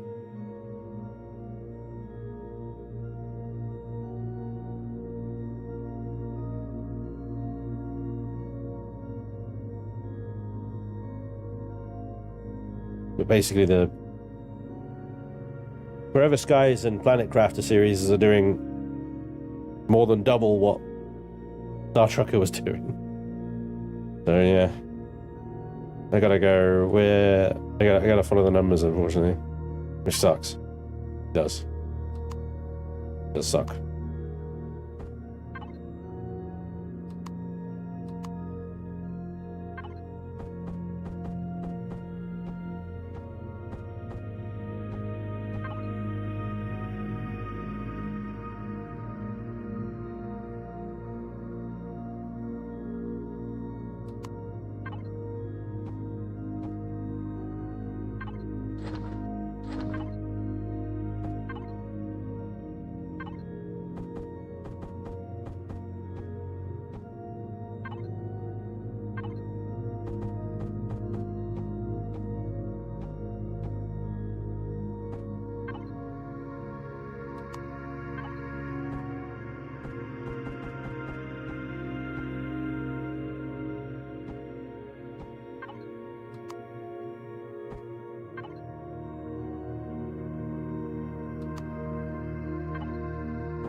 Some games have no longevity due to content, so you could just run a small series one after the other.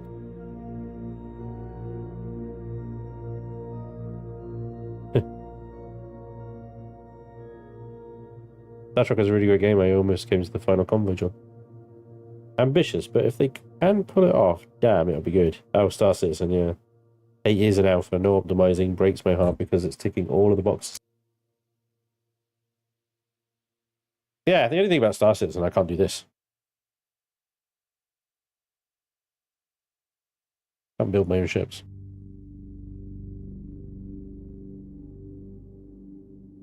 Yeah. Other than that, it's great.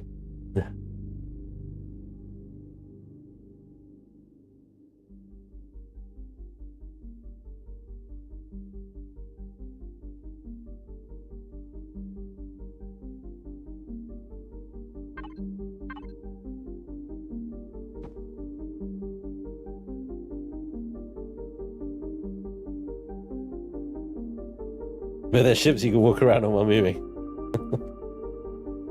Awesome. And how often do you do that?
Not as much as I'd like. Can't build ships in Star Trek either. You can walk on ships in motion in X4 too, but yeah, it's not something you really need to do often. Like, I only think only during a plot mission or two.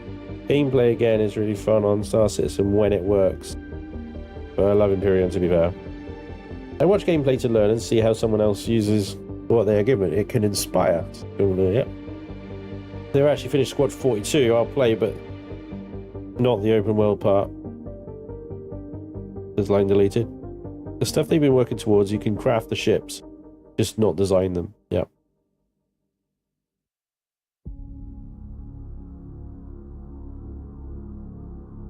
Yeah, maybe, Marcus. Brought the £25 ship pack in Star Cit for the single player game. Tried it back then and really didn't like the flight system.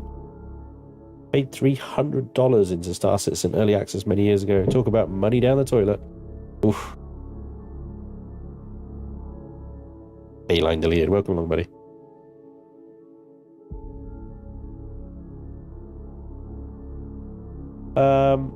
Oh, I did forget to say thank you very much to Geo for the resub. Cupper for the sub. Interesting Minds for the sub. Street Fighter for the sub. Din Selena for the resub. Thank you.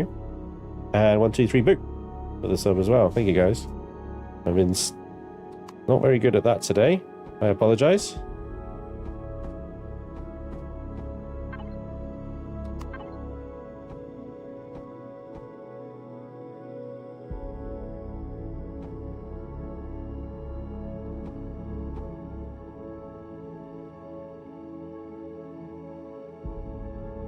It's best to take that one out.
Is the Enduring DLC worth it?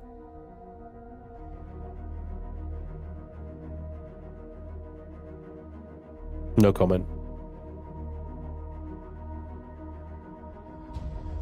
I can't answer that.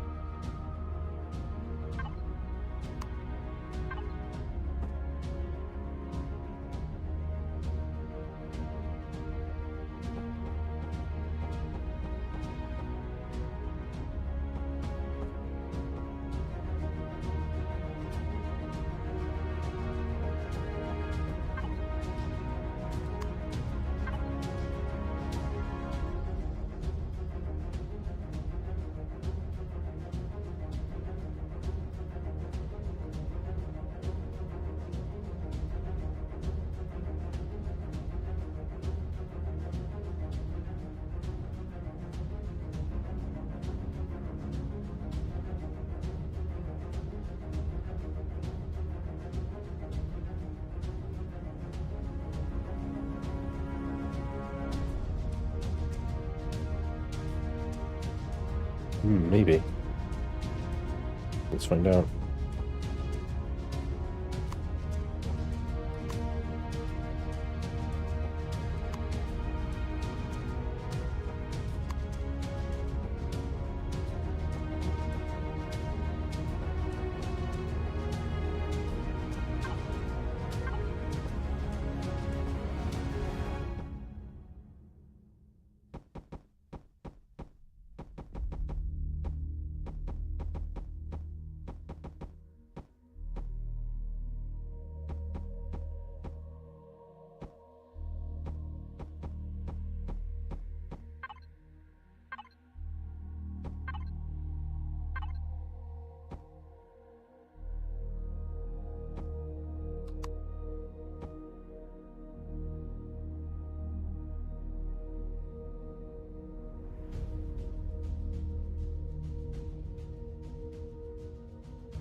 I think I can flip the ship open again.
This angle's a little annoying.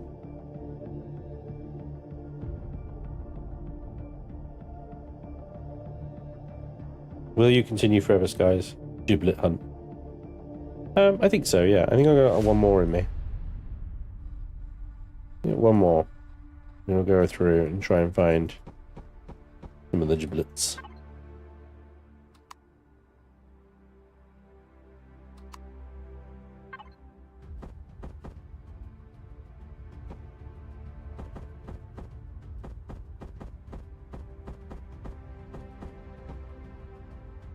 Oh no.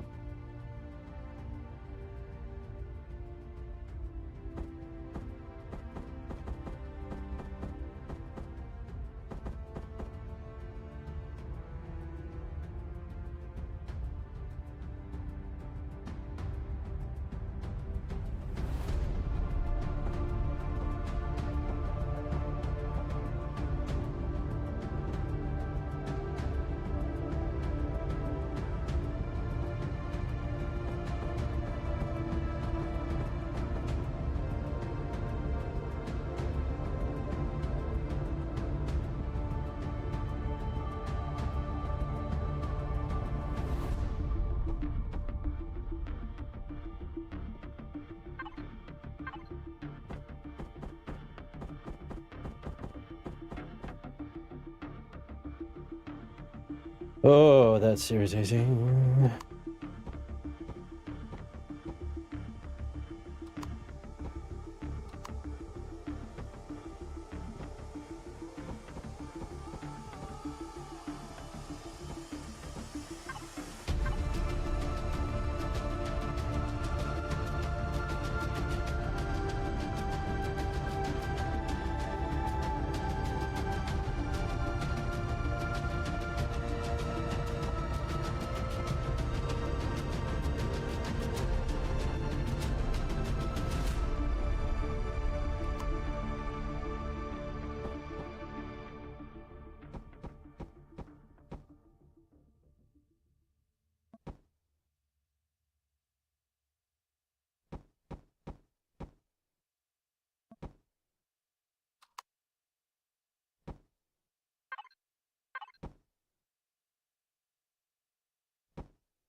12 drive thrusters.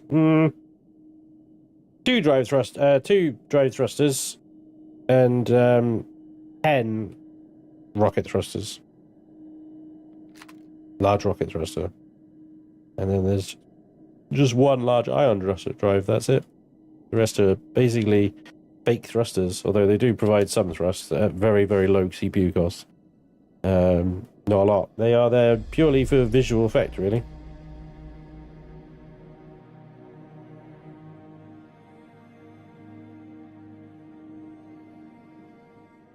Ooh, appearances. Yep, pretty much just appearances, yeah. Yeah, I think we can flip her over now. Let's get her back up right.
All right. Engines. Tricky little beast engines. Is this bigger than the Super Destroyer? Oh, massive. Massive compared to the Super Destroyer. The Super Destroyer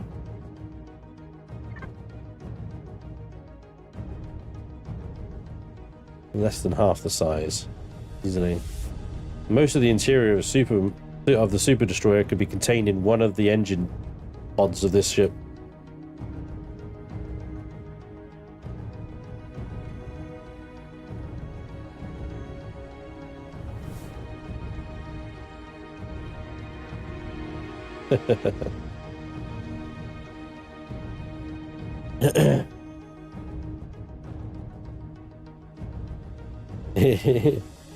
There's a big hole in my ship, yeah.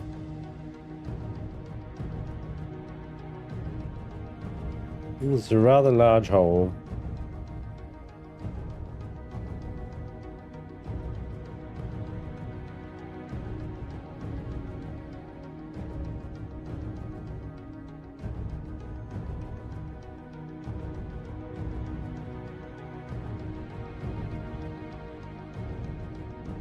If I can rotate.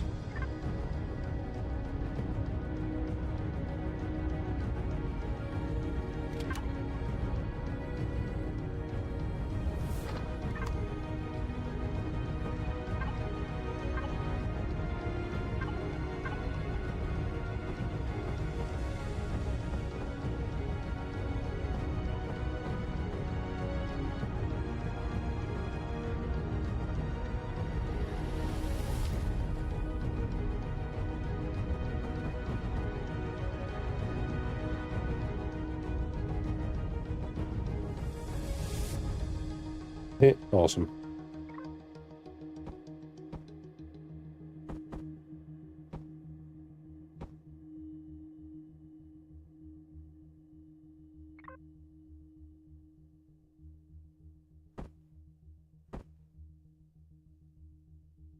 Think.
Thanks, Brutus. What kind of protection is there for docked ships beside the shields? That seems rather exposed. Docked ships are basically ghosts. They're not targetable. Any shot that goes... It hits a docked ship, goes through it. It'll hit the mothership on the other side. Or pass right through. But... Seeing as you ask, there's all these blast doors. All the way along. So I'll link those to signal logic. And you'll be able to shut the hangar bay up. Lock it up. Lock it down, baby.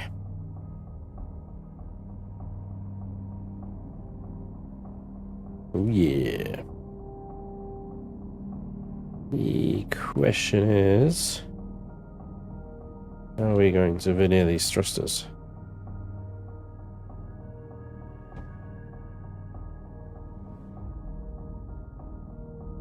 Much space in here. Crazy.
Welcome to the Zen building. Yeah. I'll take that. Zen building. Hell yeah.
Hey, Potato Land.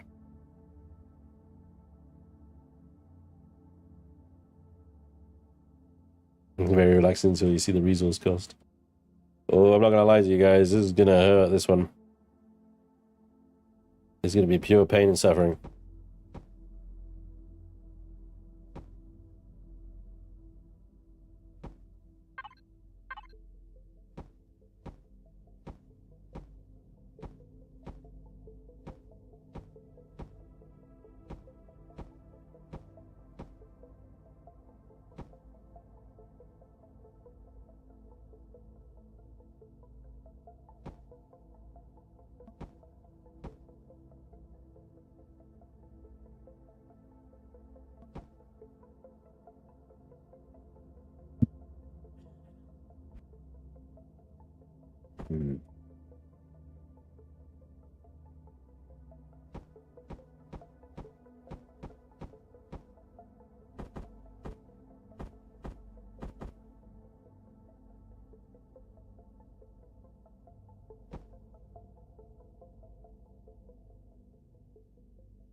We're gonna get some good piping going on behind these things.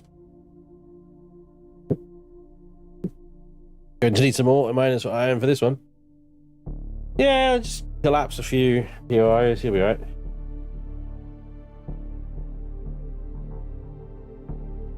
Collapse a few POIs, you'll be fine.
Oh, anybody trying to get this thing on us as a starter ship is insane.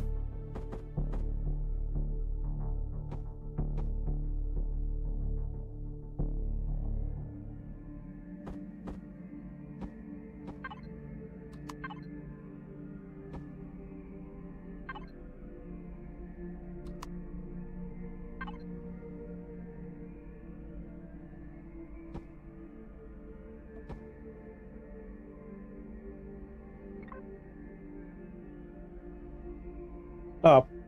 Off. Fast.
Now you're going too far.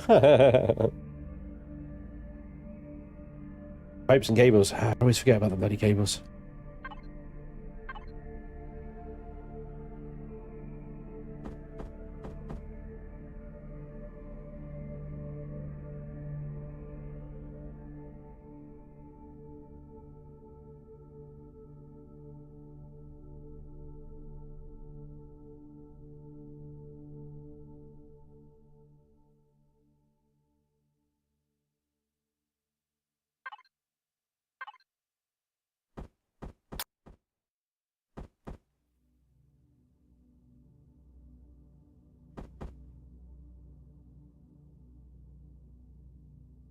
Oh, I don't know.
Yeah, of course. Yeah, okay.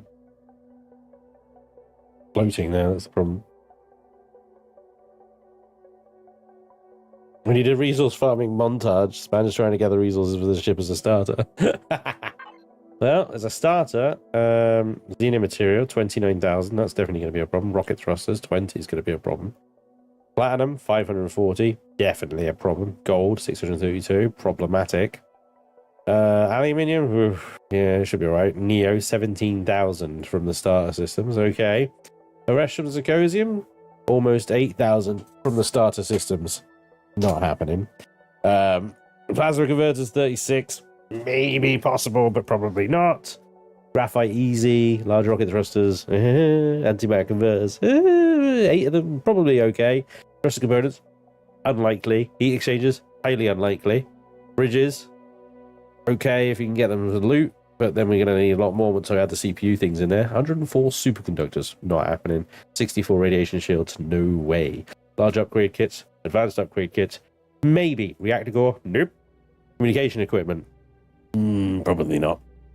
There's a very low amount of resources that we're actually getting from the starter sectors there. That is not really going to happen there, is it? More blocks, please, Susan.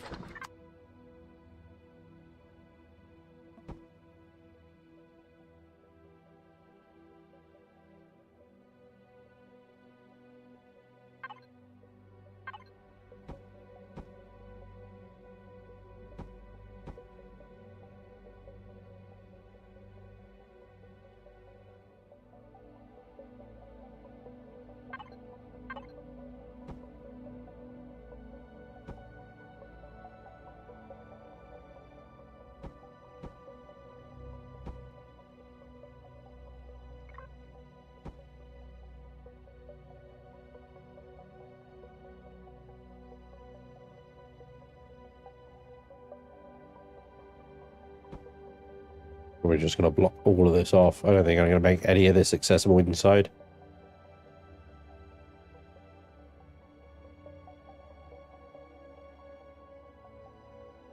Hey, me bear. Welcome along, buddy. Building a carrier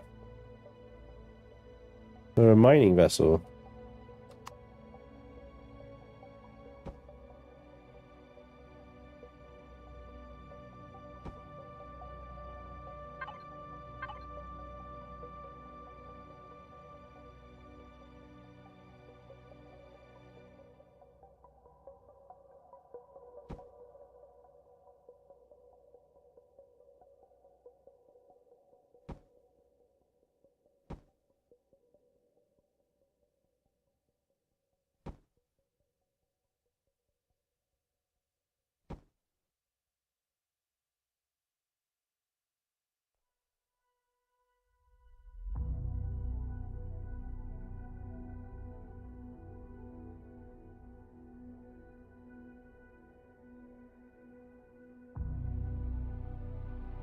Hopefully it's going to be cool.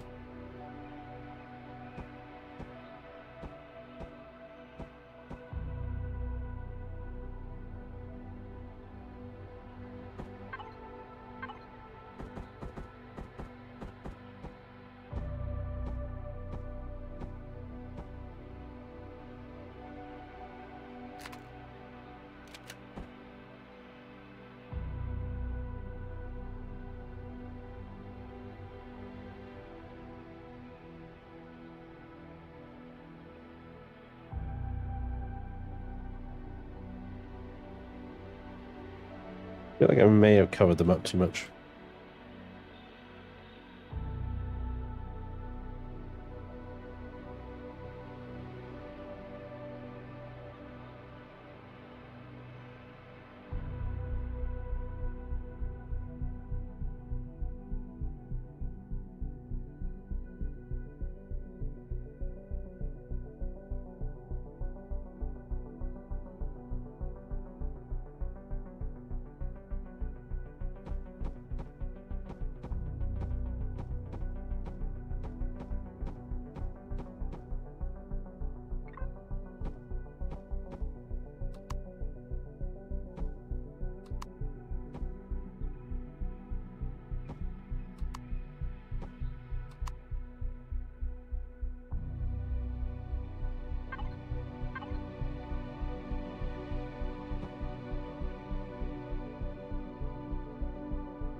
Needs a wee break for no one else to do, yeah.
Yeah. Still loitering.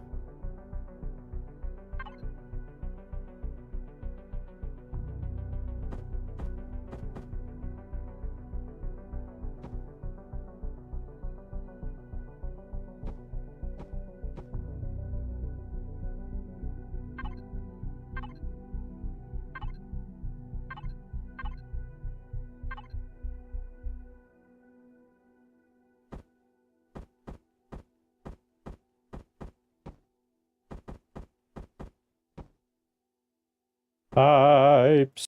Glorious pipes. Pipes. Pipes and then more pipes. Ba-da-da-ba-ba-ba.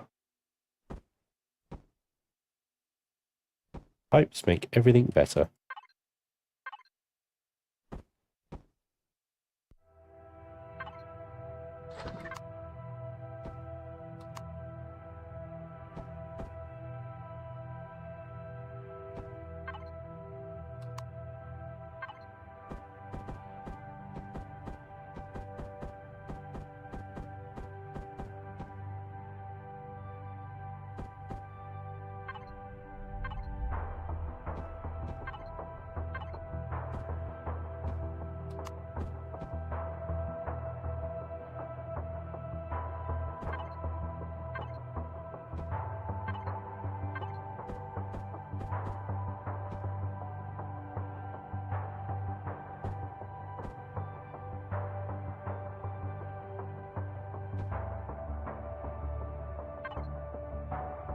In pipes we trust. Exactly.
Engines.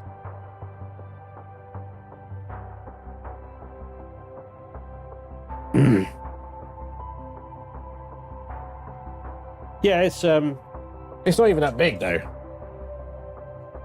Everybody's railing against the cost of this thing and the size. It's not that big.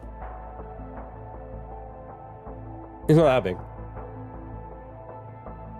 Like complexity 12. It's only 30 kilotons. 13. 134,000 iron. Nothing. It's like 3 POIs. Done. Meryl, you're welcome.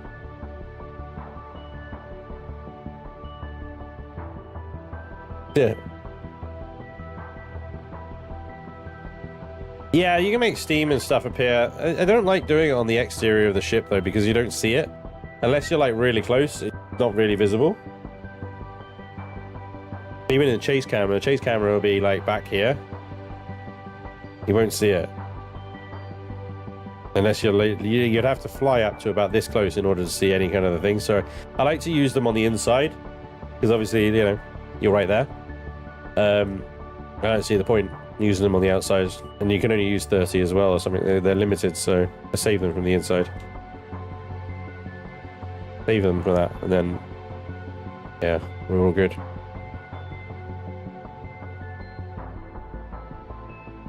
Yeah, I'm gonna change these front gats to be walled in like this one.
Our ship classes hard coded in the game in terms of SV, HV, CV.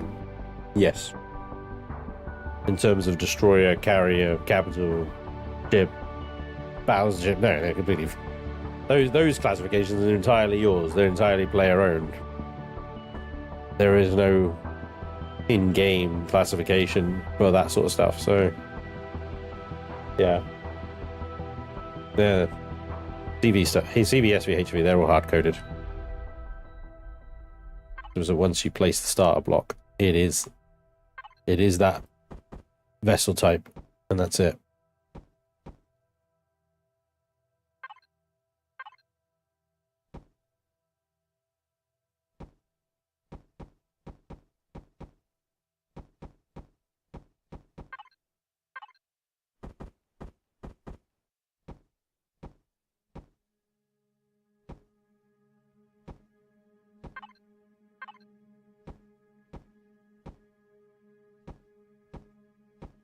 We're not doing on the other side. Oh, kind of is.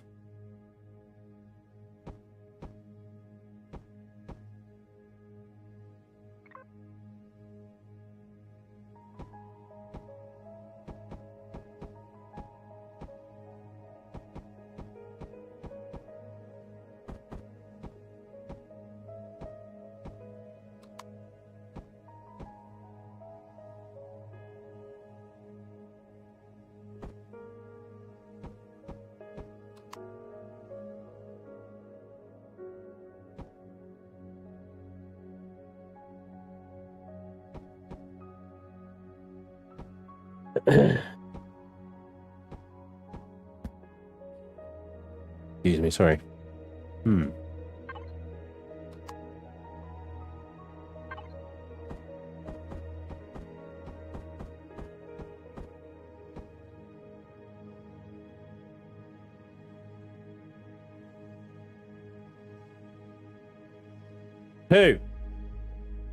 Forgot to put symmetry back on. Hey, JD.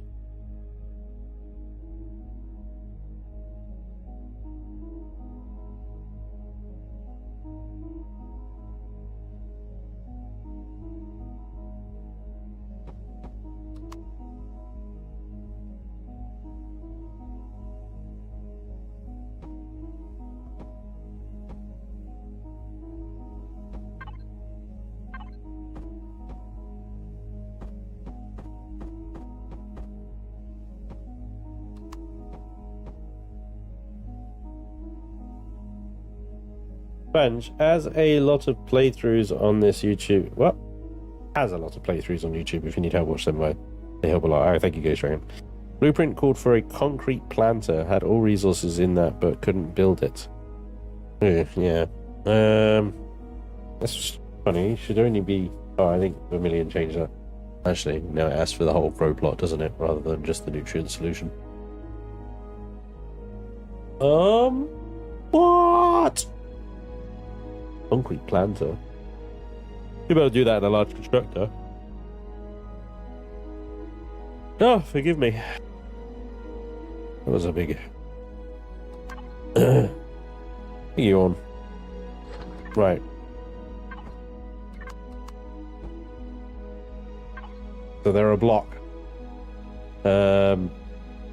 Filtered by base. So hydroponic units. Concrete. Yeah. That's an advanced constructor.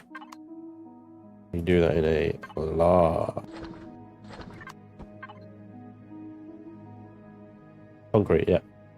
I think you need a large constructor. There's a small one. Oh, you can do it in small. Yeah, concrete in a small constructor. Look at that. Are you playing vanilla game there, jungler?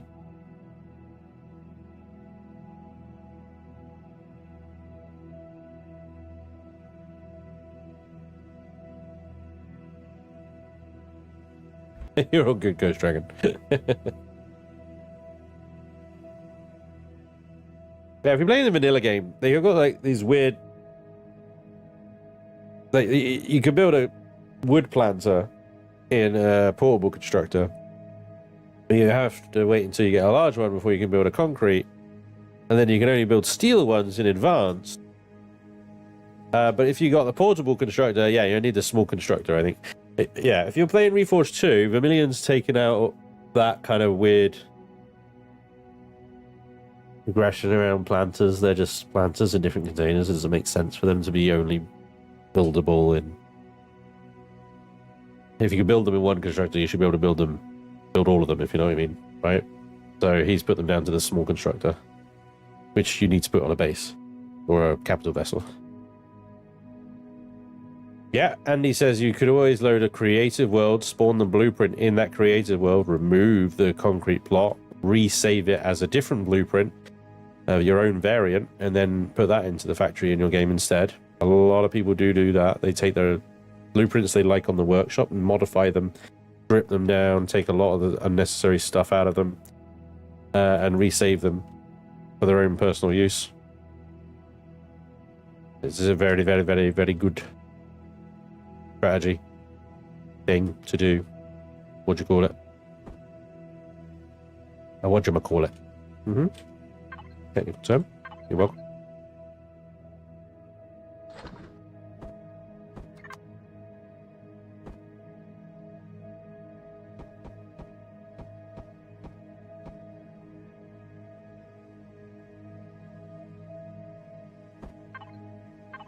Alright, we're going to start fleshing out some interior now then.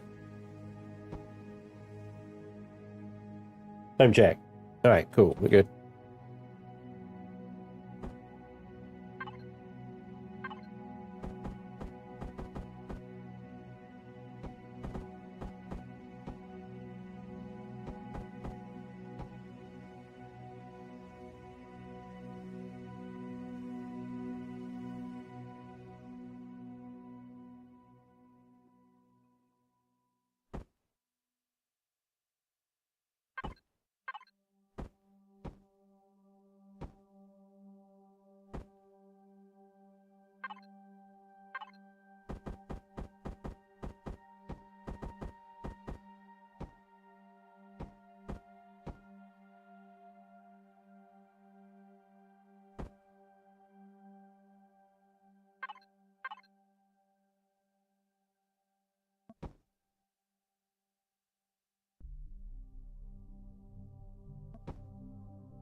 Right, so if we take you and you, copy you,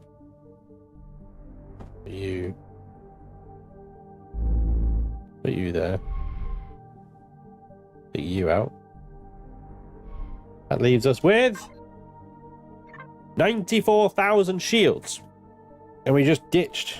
How much CPU did we ditch there?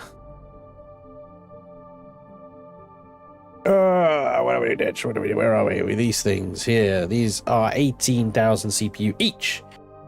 So, 36,000 CPU gone. Or reclaimed, redeemed, whatever. We got one charger and an advanced shield generator. So all that capacity is from Xeno blocks and stuff like that. Pretty good. Pretty good.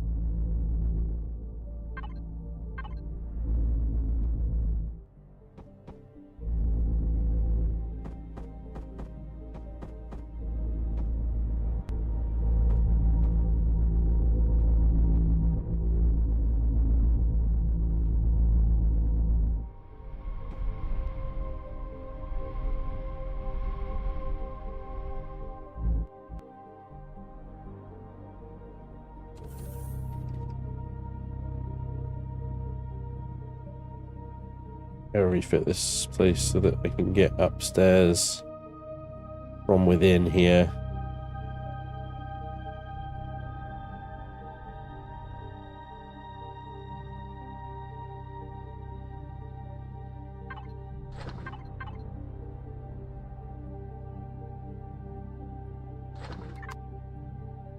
Tempting as it is to use ladder blocks inside the reactor core, I think what I'm going to do is go straight up through here.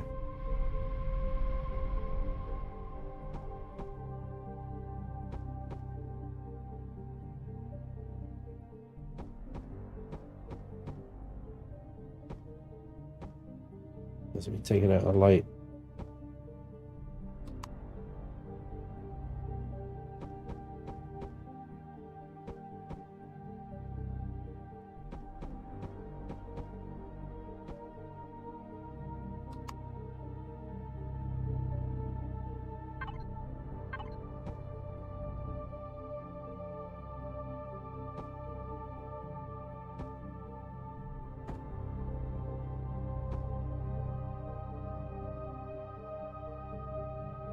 Yeah, the colors in here are because of a copy and paste, not me from personal choice. No, there's anything wrong with pink. Just know that I wouldn't choose it. Can you explain crew for the new people? Yeah.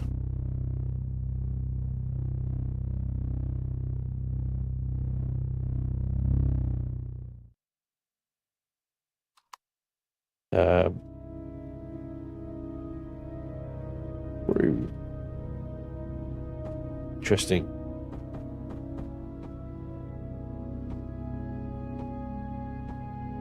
So there are two types of crew. There's many types of crew, but there's two overarching types of crew. There's standard crew, which appear as these guys here.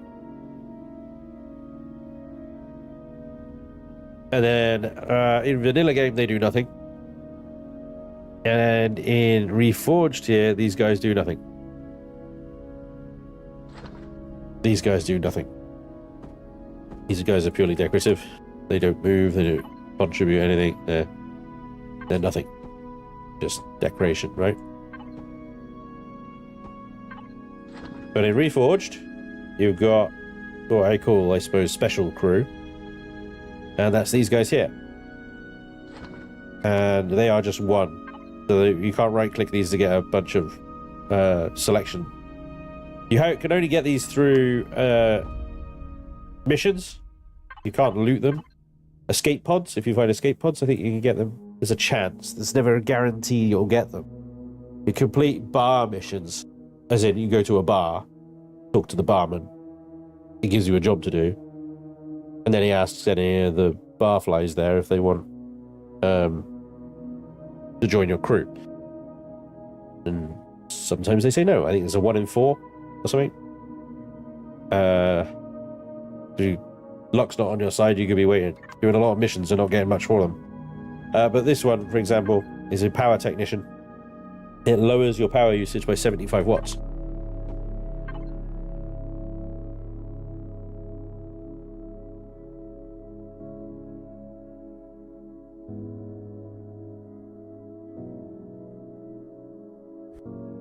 Then you've got fuel technician, steel technician, helmsman, communication officer, tactical officer, munitions officer, medical officer, and storage technician as well, all of which contribute something in different ways.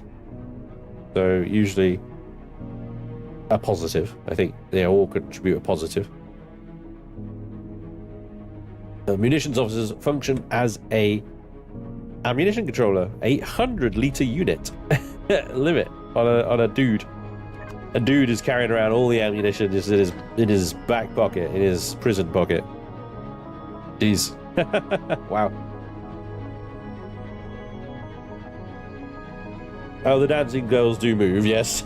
They're not supposed to. I mean, they're animated and all that, but I mean, they move from where they're supposed to stay. You're welcome, Brutus. Yeah, I've been doing a few bar missions in my Friday live streams, and I just haven't been able to get them. I've done a couple of them, and they haven't rewarded me any personnel, unfortunately. But the most difficult thing for me at the moment was actually getting the my God, why is that bright red? Getting the materials needed to even complete the mission, because they asked for a lot. They asked for a lot of stuff, basically. So you're often there just going, holy bloody hell, think much of yourself, do you? Don't want much. They tell the tale of Gerald. Oh God. You want the honest tale or the fabricated fan version?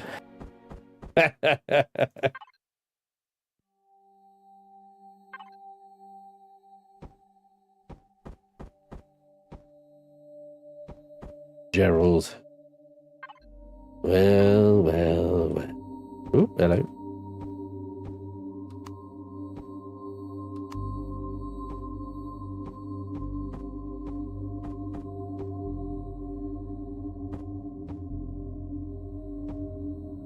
Spanj version. Who is a spoon? I am quite possibly the spoon, depending on what sort of day I'm having.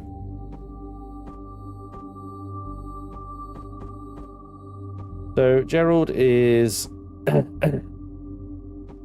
he's a character from one of my previous Reforged series. He's a crewman. They decided to give the crewman this, you know, they don't have any voice or anything really. I decided to give them a voice this season, you know, a bit of a personality. Anyway, Gerald was born. At first, Gerald seemed like, you know,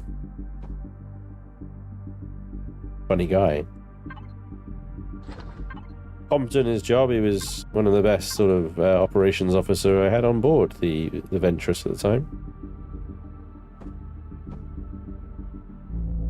The problem was, as Gerald gets comfortable on your ship, he goes from being a nice guy that you don't mind having around, to being a complete turd person. An asshat. And he goes AWOL a lot of the time. Usually to go gambling. He's got problems. And yeah. Everything that went wrong subsequent of Gerald, let's say, getting comfortable, was usually Gerald's fault. Because he wasn't at his station. Yada, yada, yada, yada, yada. So a lot of the time I'd yell, Gerald! Where is he? Or yell at him.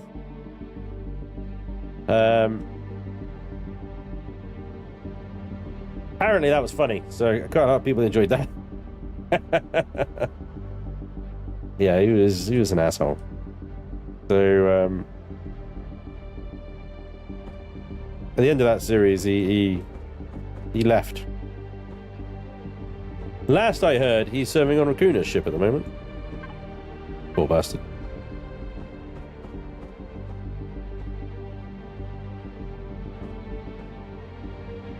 But he's cropped up every now and again. Coincidentally, you know, when I start a new series, he pops up. Usually in some kind of trouble. Usually I find him in a 0x POI or an infected POI or something. Just hanging around in a freaking container somewhere, you know, just like, oh, what are you doing here?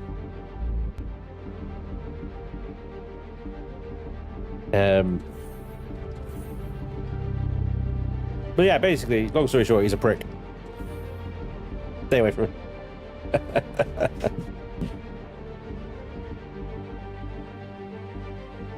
Miss Box used him as a spy. Yes, she did, didn't she? Well, he was more than happy to niche on me to Miss Box.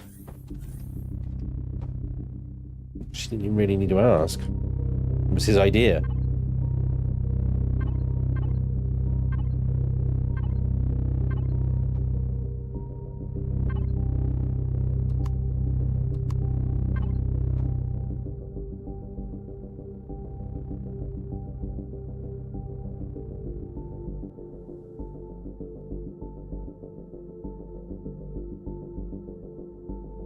Gerald is like herpes. Yeah.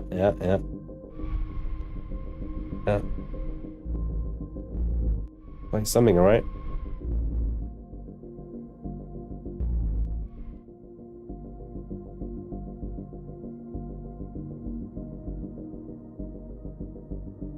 I could really create little SV bays in those walls here, just to extend this hangar bay a little bit. Because, I mean, the main hangar bay is going to have a CV in it. But you'll also want diggities and sky miners and, you know, mole rocks and stuff. Rock mole, that's what I called it. The rock mole. Did I call it the rock mole? No, what did I call it? Damn it.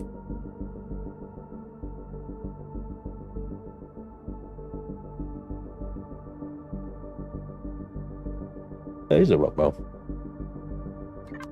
Let's get one of it out, actually, because I think that's bigger. Bigger and better and more powerful than the sky miner.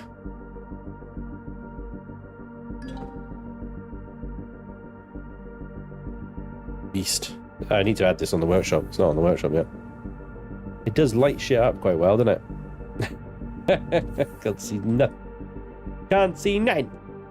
Right.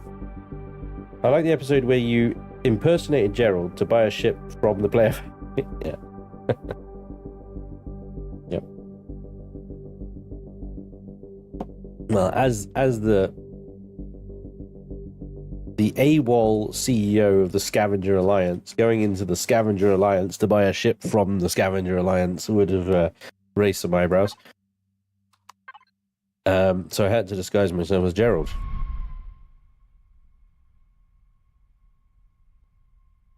I didn't really see any option. It was just, that was it. I had to go in as Gerald. Right. Anyway, so it's been a recurring character that appears every now and again in my series. Big one, isn't it? Advanced. And you. Right, so...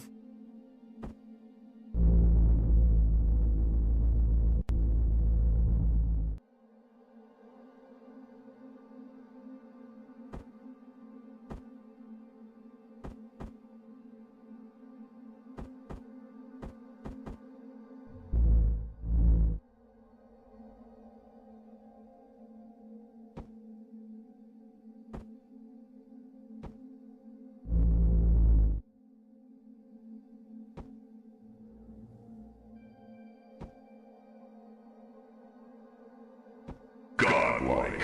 Whoa, that was loud. Thanks, Thunderboy. Shit, the godlike, dude. I think.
Mm-hmm.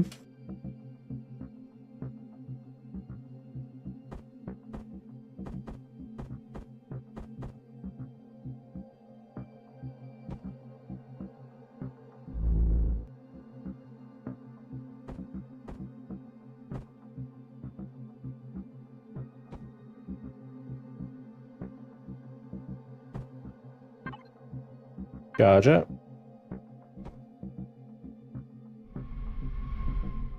A little vulnerable. A little more vulnerable than I'd like it to be.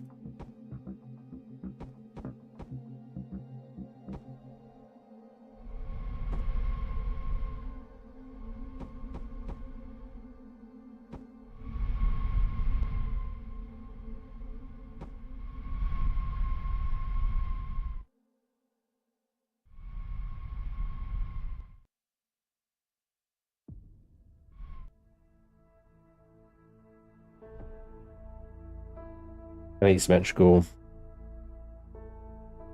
engineering bay is inevitable, I think. My other ship's Death Star. That made me jump. It was a bit loud, wasn't it? I don't know why it was so loud. Have to check the volume on that one.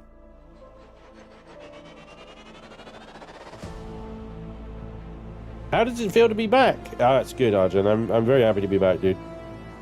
I shouldn't have this bloody cold, but...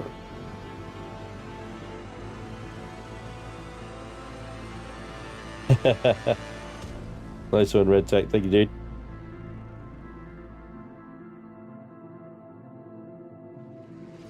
Right, so... Be careful here, because obviously this wall...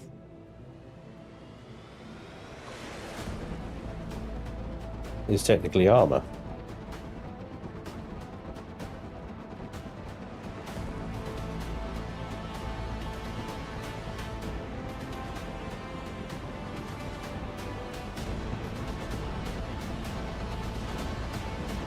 Dramatic music ensues, intensifies.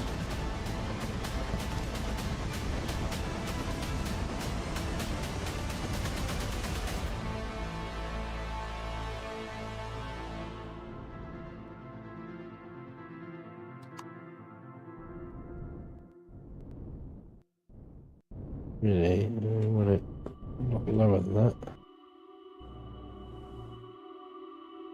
What are you covering up? Your fuel tanks, I think, aren't you?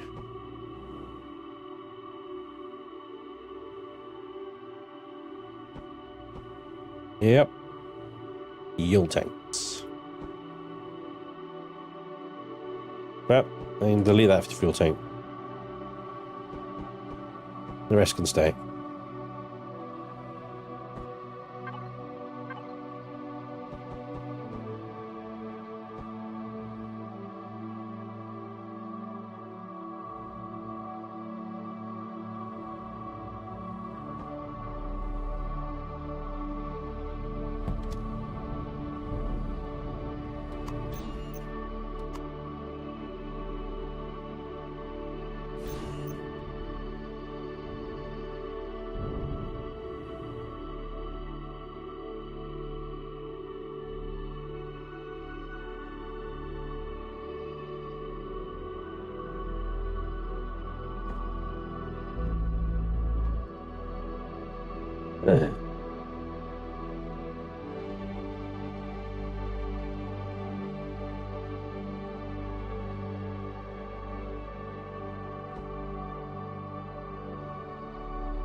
Make the exhaust hole smaller than a womp rat.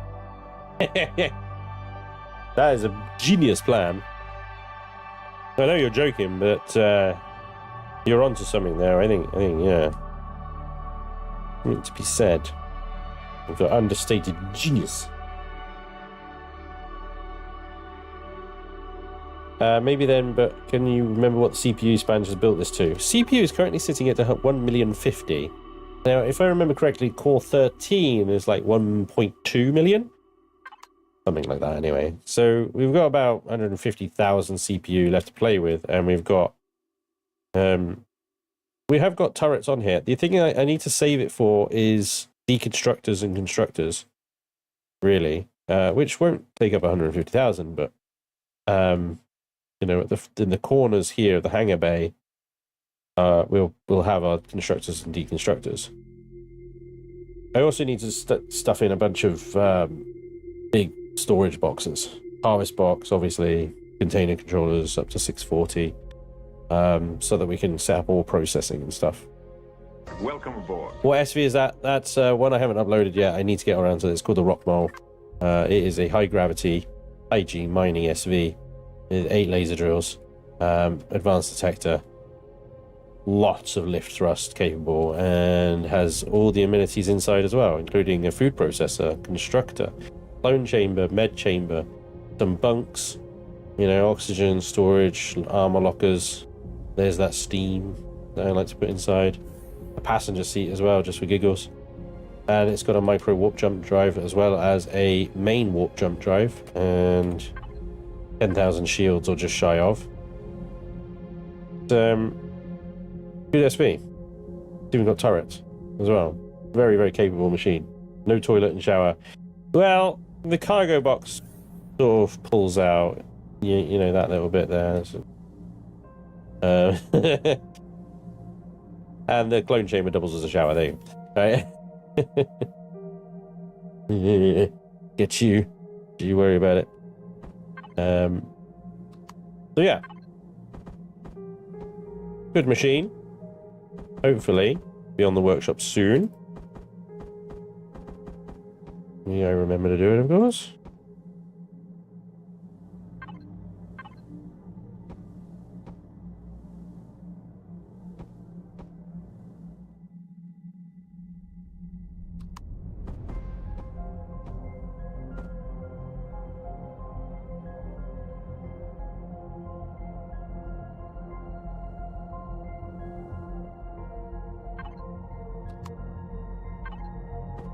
I'm using combat steel here because I took away an entire combat steel wall. Put this in here, so better to put combat steel back, I guess. So there's still combat steel around the key areas inside there, so not too bad.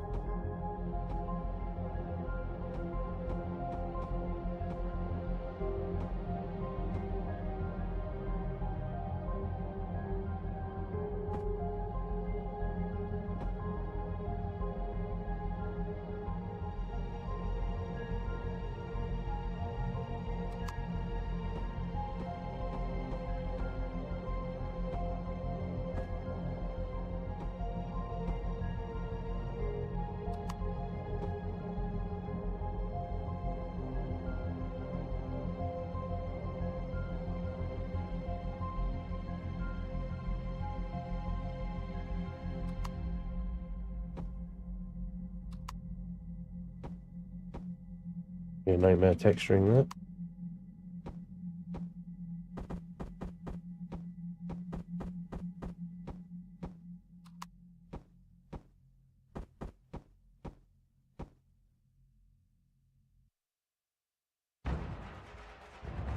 Armor logger has a laundry service in there you go. Spanj, on average, how long does it take you to build a ship from start to finish? It depends on the ship, dude. Well, let's take the Timur for example. That took what, 5 streams? No, it wasn't 5 streams. It didn't take that long. Like 3 streams, so 4 hours a stream. It's 12, and then I probably did about the 4 hours off camera on it. So 16 hours. 16, give or take. Feels more longer than that.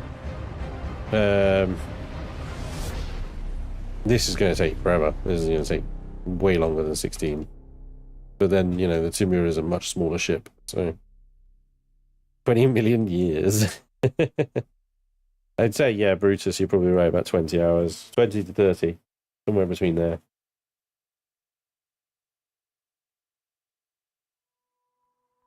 Only 30 hours easy.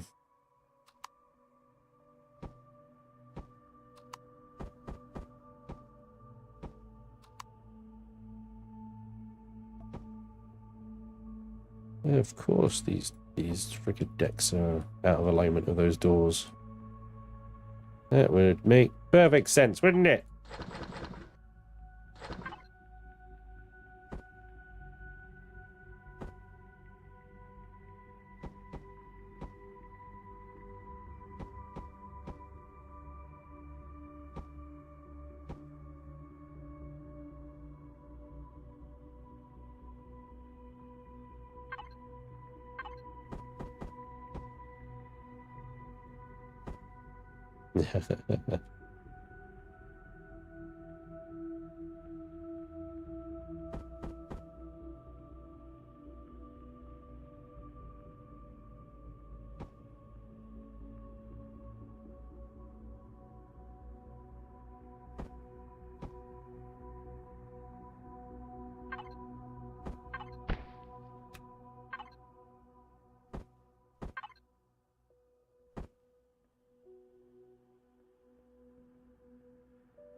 It's horrible.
The scenario is just subscribe, yeah. Skip a tutorial. Yeah, pretty much. You got it. Give the tutorial, jump straight in, and then, yeah. Just start regretting everything straight away.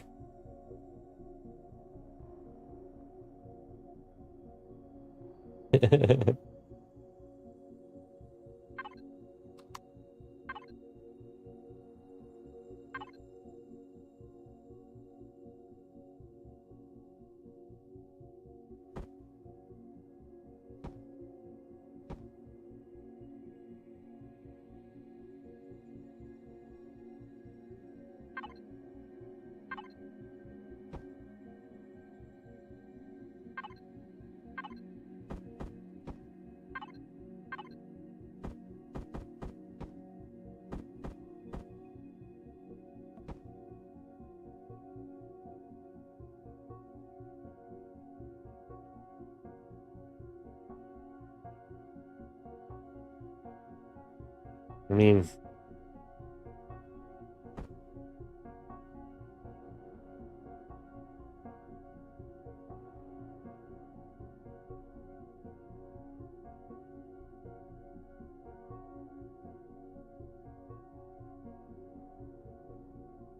yeah, you got a bit of a climb to get to the bridge.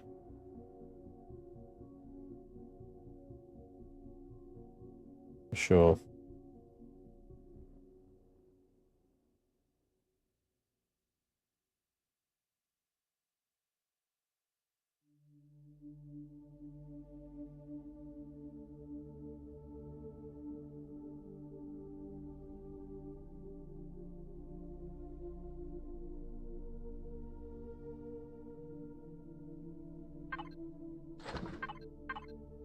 I'm going to add a second cockpit in the hangar bay here, just a little control station, probably just in front of the warp core to make it look like a little engineering bay. So practically, you can land the ship in here and get straight into the cockpit there and start flying. You don't have to go through 17 elevators to get to the bridge all the way up here.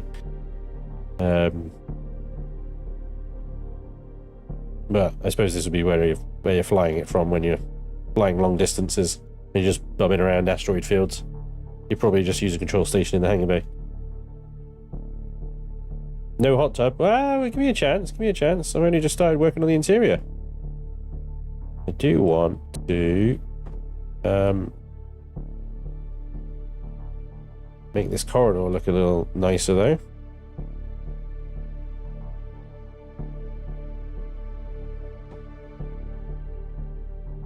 We've got an offset elevator there. Oh boy.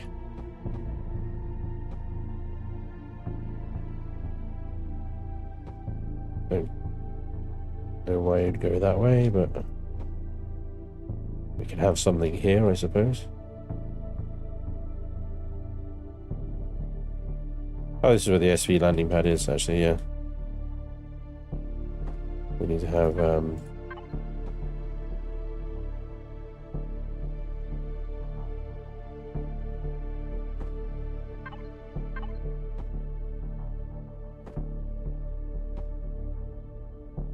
that's in.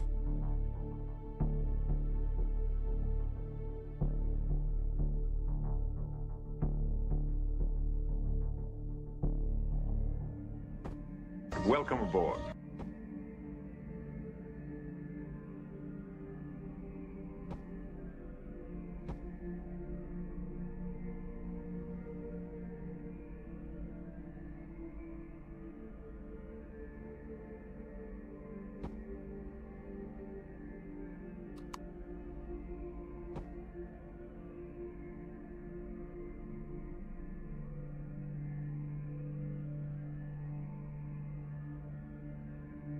No, no, this is going to be a whole floor.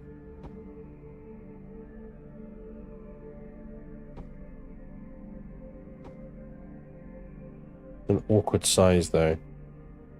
5 across. which means you need a grow light there and there.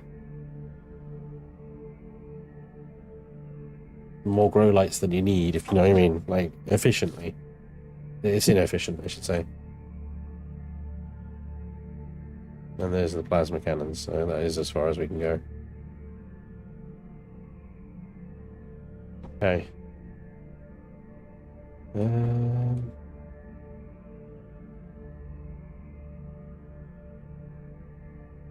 And your pink bits are showing. What's wrong, Nocturne? Are they making you comfortable?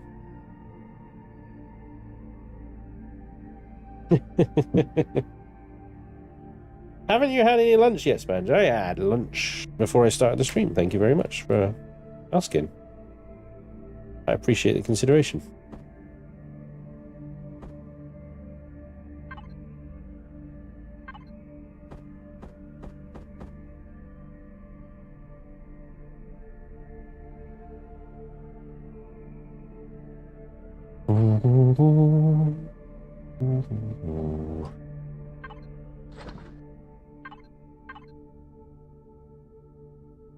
Just build an internal tram system. If anyone wants to complain about pathing to and from the bridge, go explore the recent Star Trek ship on the workshop. That ship is so confusing. Very easy to find a bathroom, though. What is confusing about... Wait. What are you talking about? Are you talking about the Timur or are you talking about the Canada? Because the Timur is very easy to navigate. I don't know what you're talking about. The Canada, I'll give you one. The Canada is a little bit of a maze. It's a little bit maze-like. But I need to update this, actually, because Alicia's did a bunch of LCD work for me. I need to actually update it. Look, the Canada is easy. You go through the bum hatch, okay? You take a right or a left. Either way works. Let's go right. You walk down the sexy corridor. And then you take a left, where it says bridge. And you go up. Bridge. See? And even then, if you're an idiot and you don't look at the signposts, and you end up in this elevator, which says bridge up, and go all the way to the tippity top of the thing. Well, the tippity top takes you out here. This is clearly not the bridge. So by process of elimination, you go to where it says bridge again, and then end up on the bridge. Yes, the Canada is on the workshop. I signpost it. I know it's a bit of a maze, but when you build a freaking ship around one of these things, it becomes a bit of a maze. Did you find the battle bridge though? Huh? Oh, 2 bridges. There are 2 bridges, and you couldn't find 1 bridge. But where's the lavvy? Well, the lavvy, that's back here. We came on here. We go down here into the ready room. Wait, not the ready room. The ready room doesn't have a lav. Where did I put a lav? Lav. There's got to be one in sick bay, right? Sick bay. Shower in sick bay. Shit! Did I not include a lav in the entire ship? Did I? You're making me think now. That's where you get your ass blown off. Kind of like a lav. This is where you go if, you know, you've offended people. No lavatory in there. Oh, I don't think there's a lav in the toilet. In the toilet? Wait. I remember now. No. Yeah, crew quarters. Down. Then crew quarters. Showers. Lavatory! Amazing. Right, there is a lav, right? Because if you park the ship on the ground, right, there is another little bum hole. I've lost my ship. Shut up. I couldn't remember. Right? And you go in here, yeah, and then there's loads of lavatories. There's one in here, yeah. There's one in here. Over here, we just saw there. Look, see, and then if you want radiation poisoning, you can come in here and stand next to this motherfucker, and there you go. See, I mean, it's a full functional ship, that is. And then you're in the main elevator. To be fair, this elevator is like accesses everything. This is the only elevator you need. Unless you want to go to the prison. And then you will need to go over here. I thought I did quite well signposting this one because I know that it was a bit of a shitter to get around. Yeah, get it? Yeah.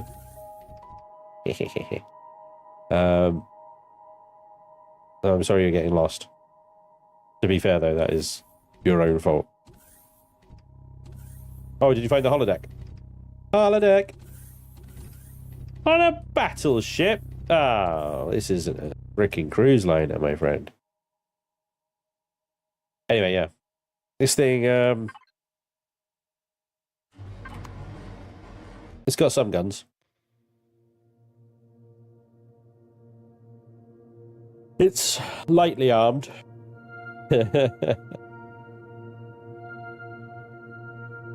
Again, it's not that big. Look at it next to the Mjolnir. Not that big. Cool boat, though. I do like the Canada. I'm looking forward to getting into my Let's Play. And kicking some ass. Not somewhere you need to find in an emergency. Well, like I said, just go down that main elevator and you get into the crew quarters, you're fine. I don't think they meant your Star Trek ship, Spanj. Oh. I'm pretty sure they said... Oh, they meant someone else's Star Trek ship. Who's? Builder beats. Goss, goss, goss. Dirt, dirt, dirt. Who's builder shit? Tell me!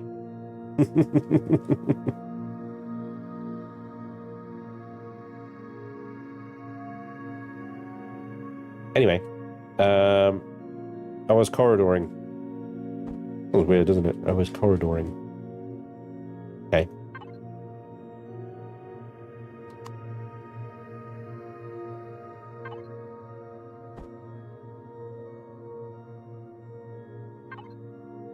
Oh, excuse me. Wow. Did that ship have a dimensional pocket in the hull?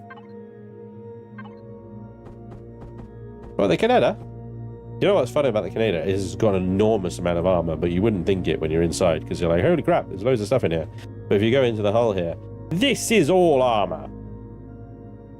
There's that much armor, right? That's like a good third of the frontal hull there. It's just freaking armor. You can take a beating. Reforged Eden 2 needs an unstuck button. That's easy. You just type in the console GM. Job done. That's not what GM stands for. That's what you got to type in.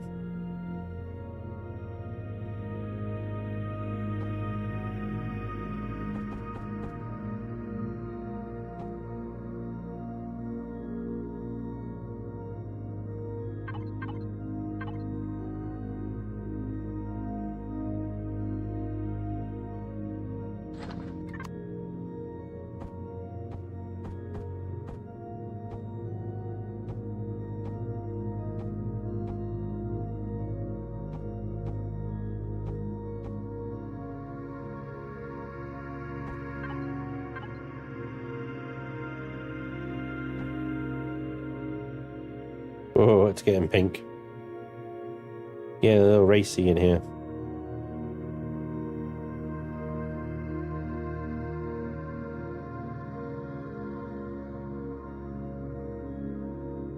The USS Prometheus Reforged Eden 2. That ship. Not sure by who. This is really bad. I shouldn't be doing this. Look at the ancient destiny, man. That's ridiculous. Somebody built that. It actually does. They've done a really good job with the sloping. I know it's all stepped down and stuff like that, and that's. Oh, they've done so good with the screenshots. Look at their engines. It's all steppy and stuff, isn't it? One thing about Empyrion is that when you want to do subtle curvy shapes like that, why have they done that? Weird screenshot. You get this like terracing and stuff. I hate it. It just triggers me. Anyway, fair play. Prometheus. Is that it? Prometheus.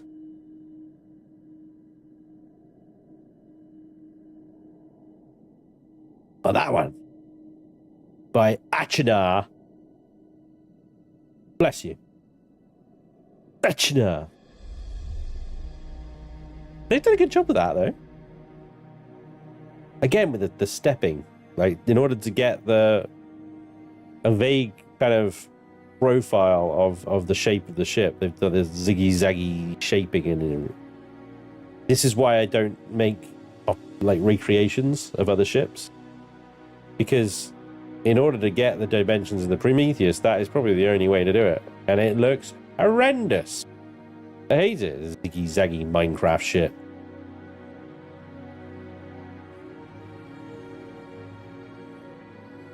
Despite all of that, he's obviously done a very good job doing that. Still looks good. Color profile's good. Some thrusters on there? Oh, right. Okay, he's got a drive thruster in the deflector. Nice. Good use of the deflector.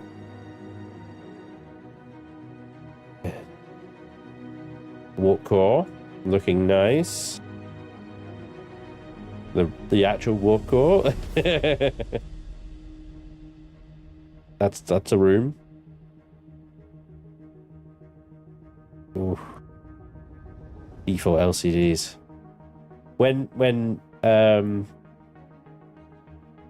Alicia's put her his entire sort of LCD stuff up on Steam, there's no excuse not to use it in a Star Trek ship. Come on. Good, I like that lighting actually, it's quite good.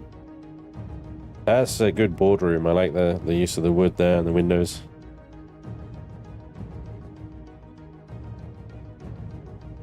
I can't tell what that is. Is that the transport room? Right. Shell bay. That ain't gonna do anything, that repair pad. What are you gonna repair on that one? A little starter recipe, that's about it. Oh, he's got a few then, hasn't he? That's a cool looking one. And he's done Voyager. Again with the rippling of the hull and stuff like that. Ah, man. It's such a difficult thing to do because they're so curvy and stuff. You have a heap of armor because shields do bugger all. Shields delay the inevitable. Thanks, Kiki. I'm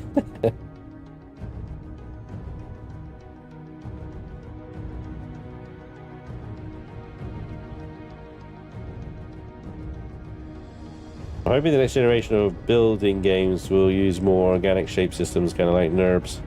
Well, so I really like the building system in Empyrion. It takes some serious getting used to.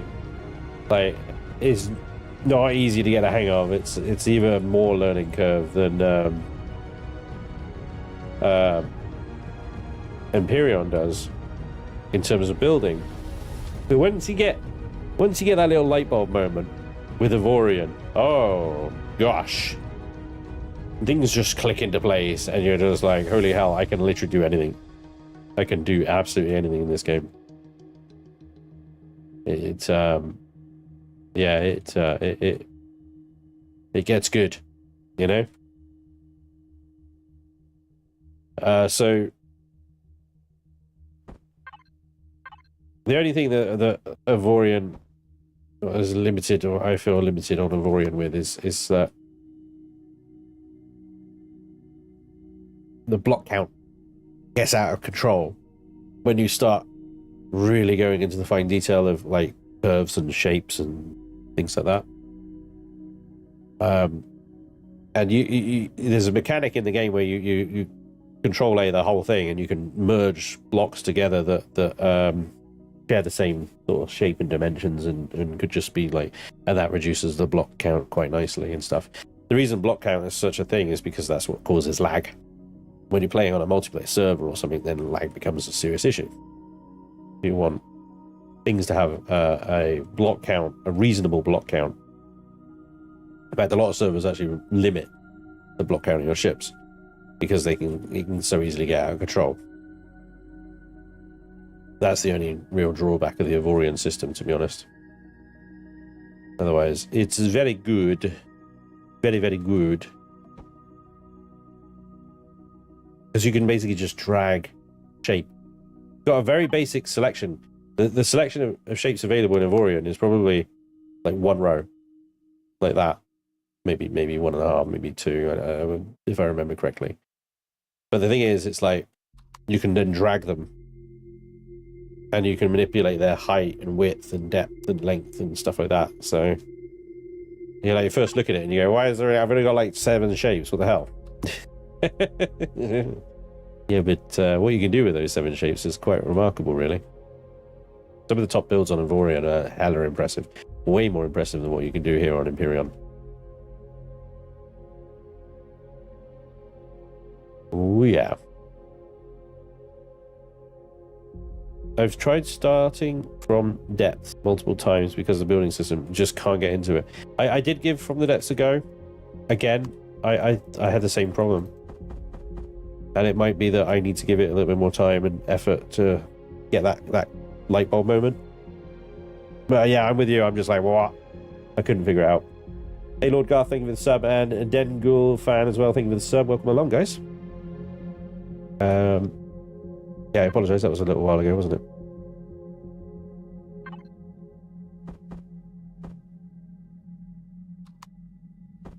We'll just use that shape.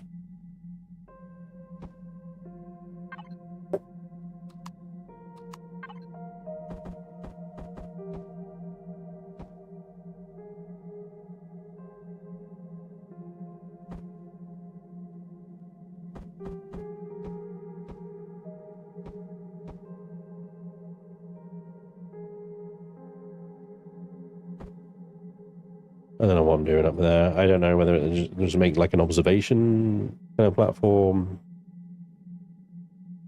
I think I'll leave it open. Yeah, I think I'll leave it open. I was tempted just to sort of block it off and stuff, but I'll do something with this space.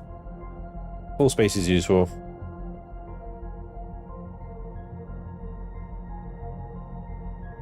Make the hangar roof look nice.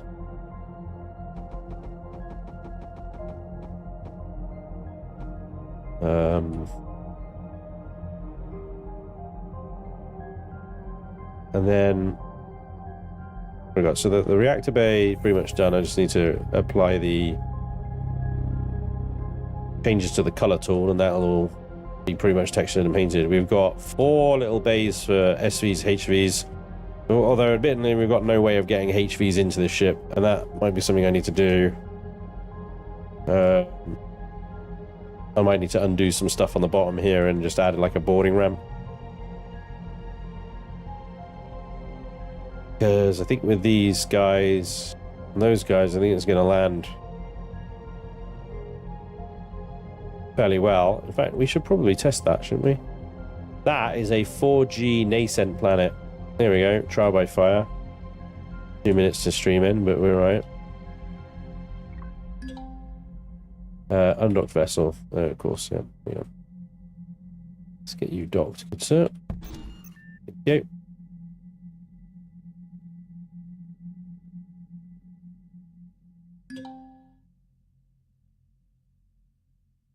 Trying to fire the lasers. Yeah, this is definitely a shift ire.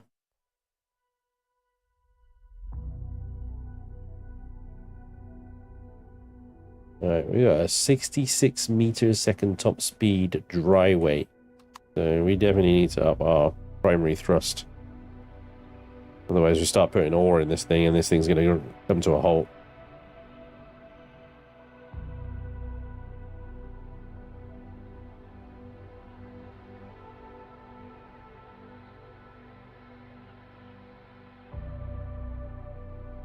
Crazy considering how hollow it is.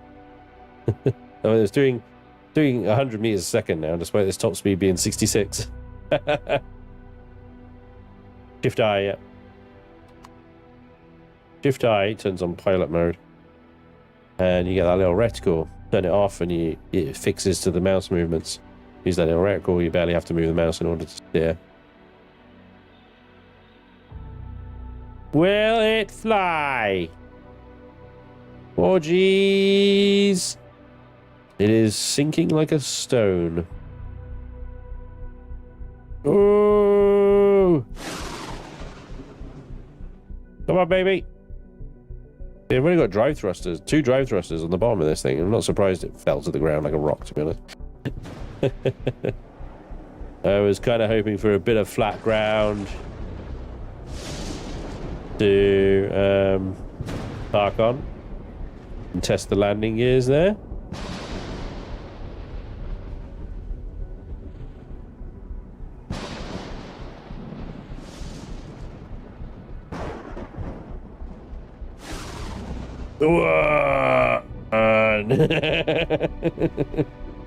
Like the Naginata all over again. It's down, thrust is good. Don't recharge that.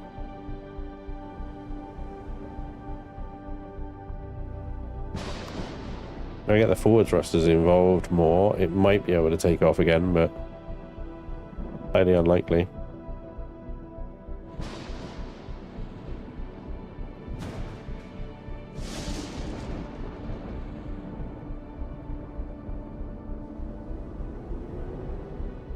Not without boost. It can boost. It can boost, but it can't do it on its own, if you know what I mean.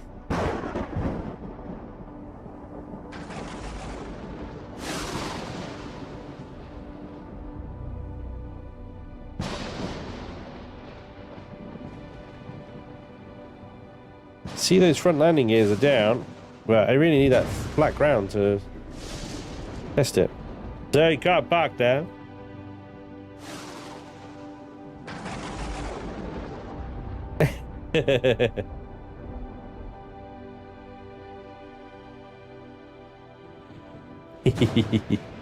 You don't need to do. Why would you do? Oh man, okay.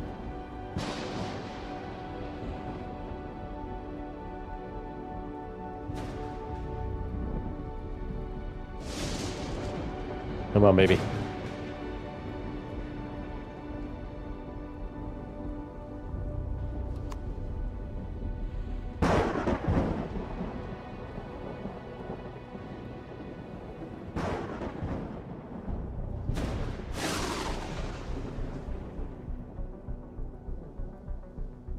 Turning.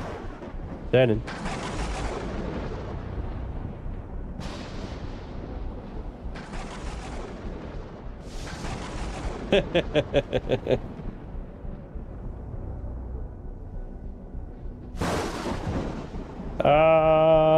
Nearly on flat ground, I guess. That's flat ground-ish. No, absolutely not at all flat ground. Okay. You need to level it out.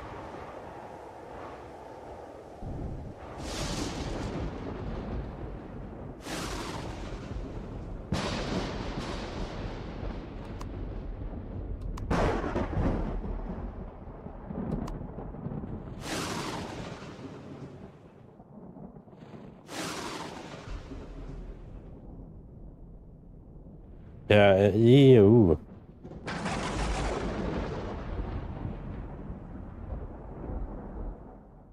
I think it's stable.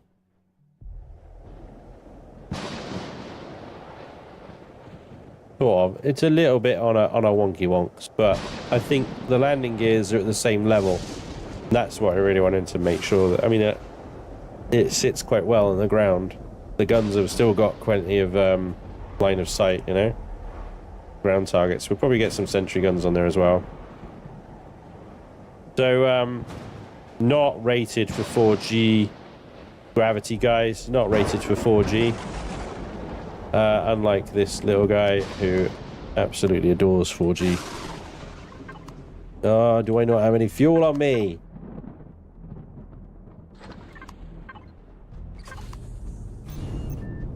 This thing laughs in the face of 4G. It's like, 4G? That's a playground. Whee! Oh. Quite a bit wild. Gotta admit. I'm not licensed to fly this thing with shift ion.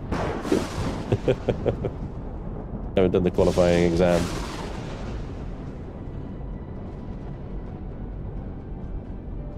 Oh, it shifted then. I wonder if I can, like, nudge it. That way. That way. That way. Go. Go.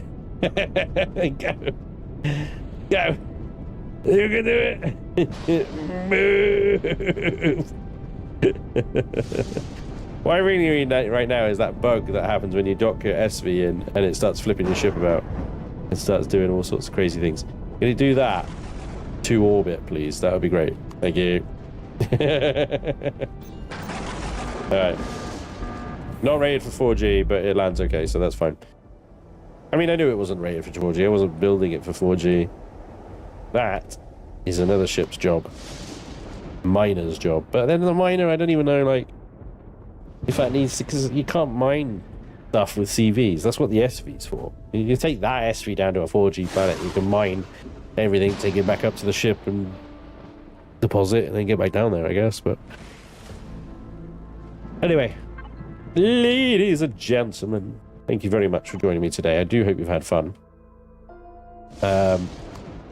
We've made some good progress today. The whole bottom of the ship is, like, pretty much done, which is crazy. Which is great, but it's crazy. As always, thank you for all the suggestions and the help and all that stuff. I really appreciate it. I don't know when this thing is going to be done. It's enormous. But that's the crazy thing. It's not even that big, really. If I put it next to NT's Warrior, I should imagine they're probably about the same size. But the Warrior is probably wider. In fact, it is definitely wider. And this thing's, like, mostly hollow. I definitely need to increase the forward thrust, which is why I've been reserving some CPU, really. Things like that. So, yeah.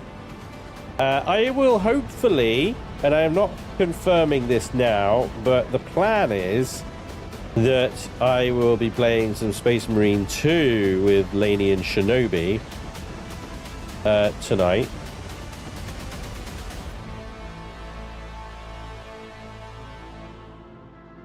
I was just looking for a message from Laney.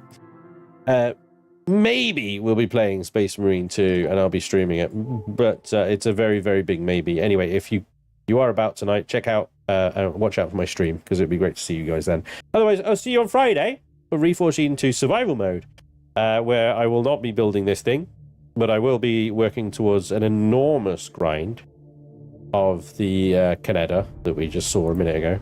I'm sort of slowly heading back in that direction now. There's so much to do to get that ship in, it's ridiculous. But I have a load of trader missions and stuff. We're going to go try and get through those and, you know, casually farm resources, because trying to actively farm them is just stressful as hell.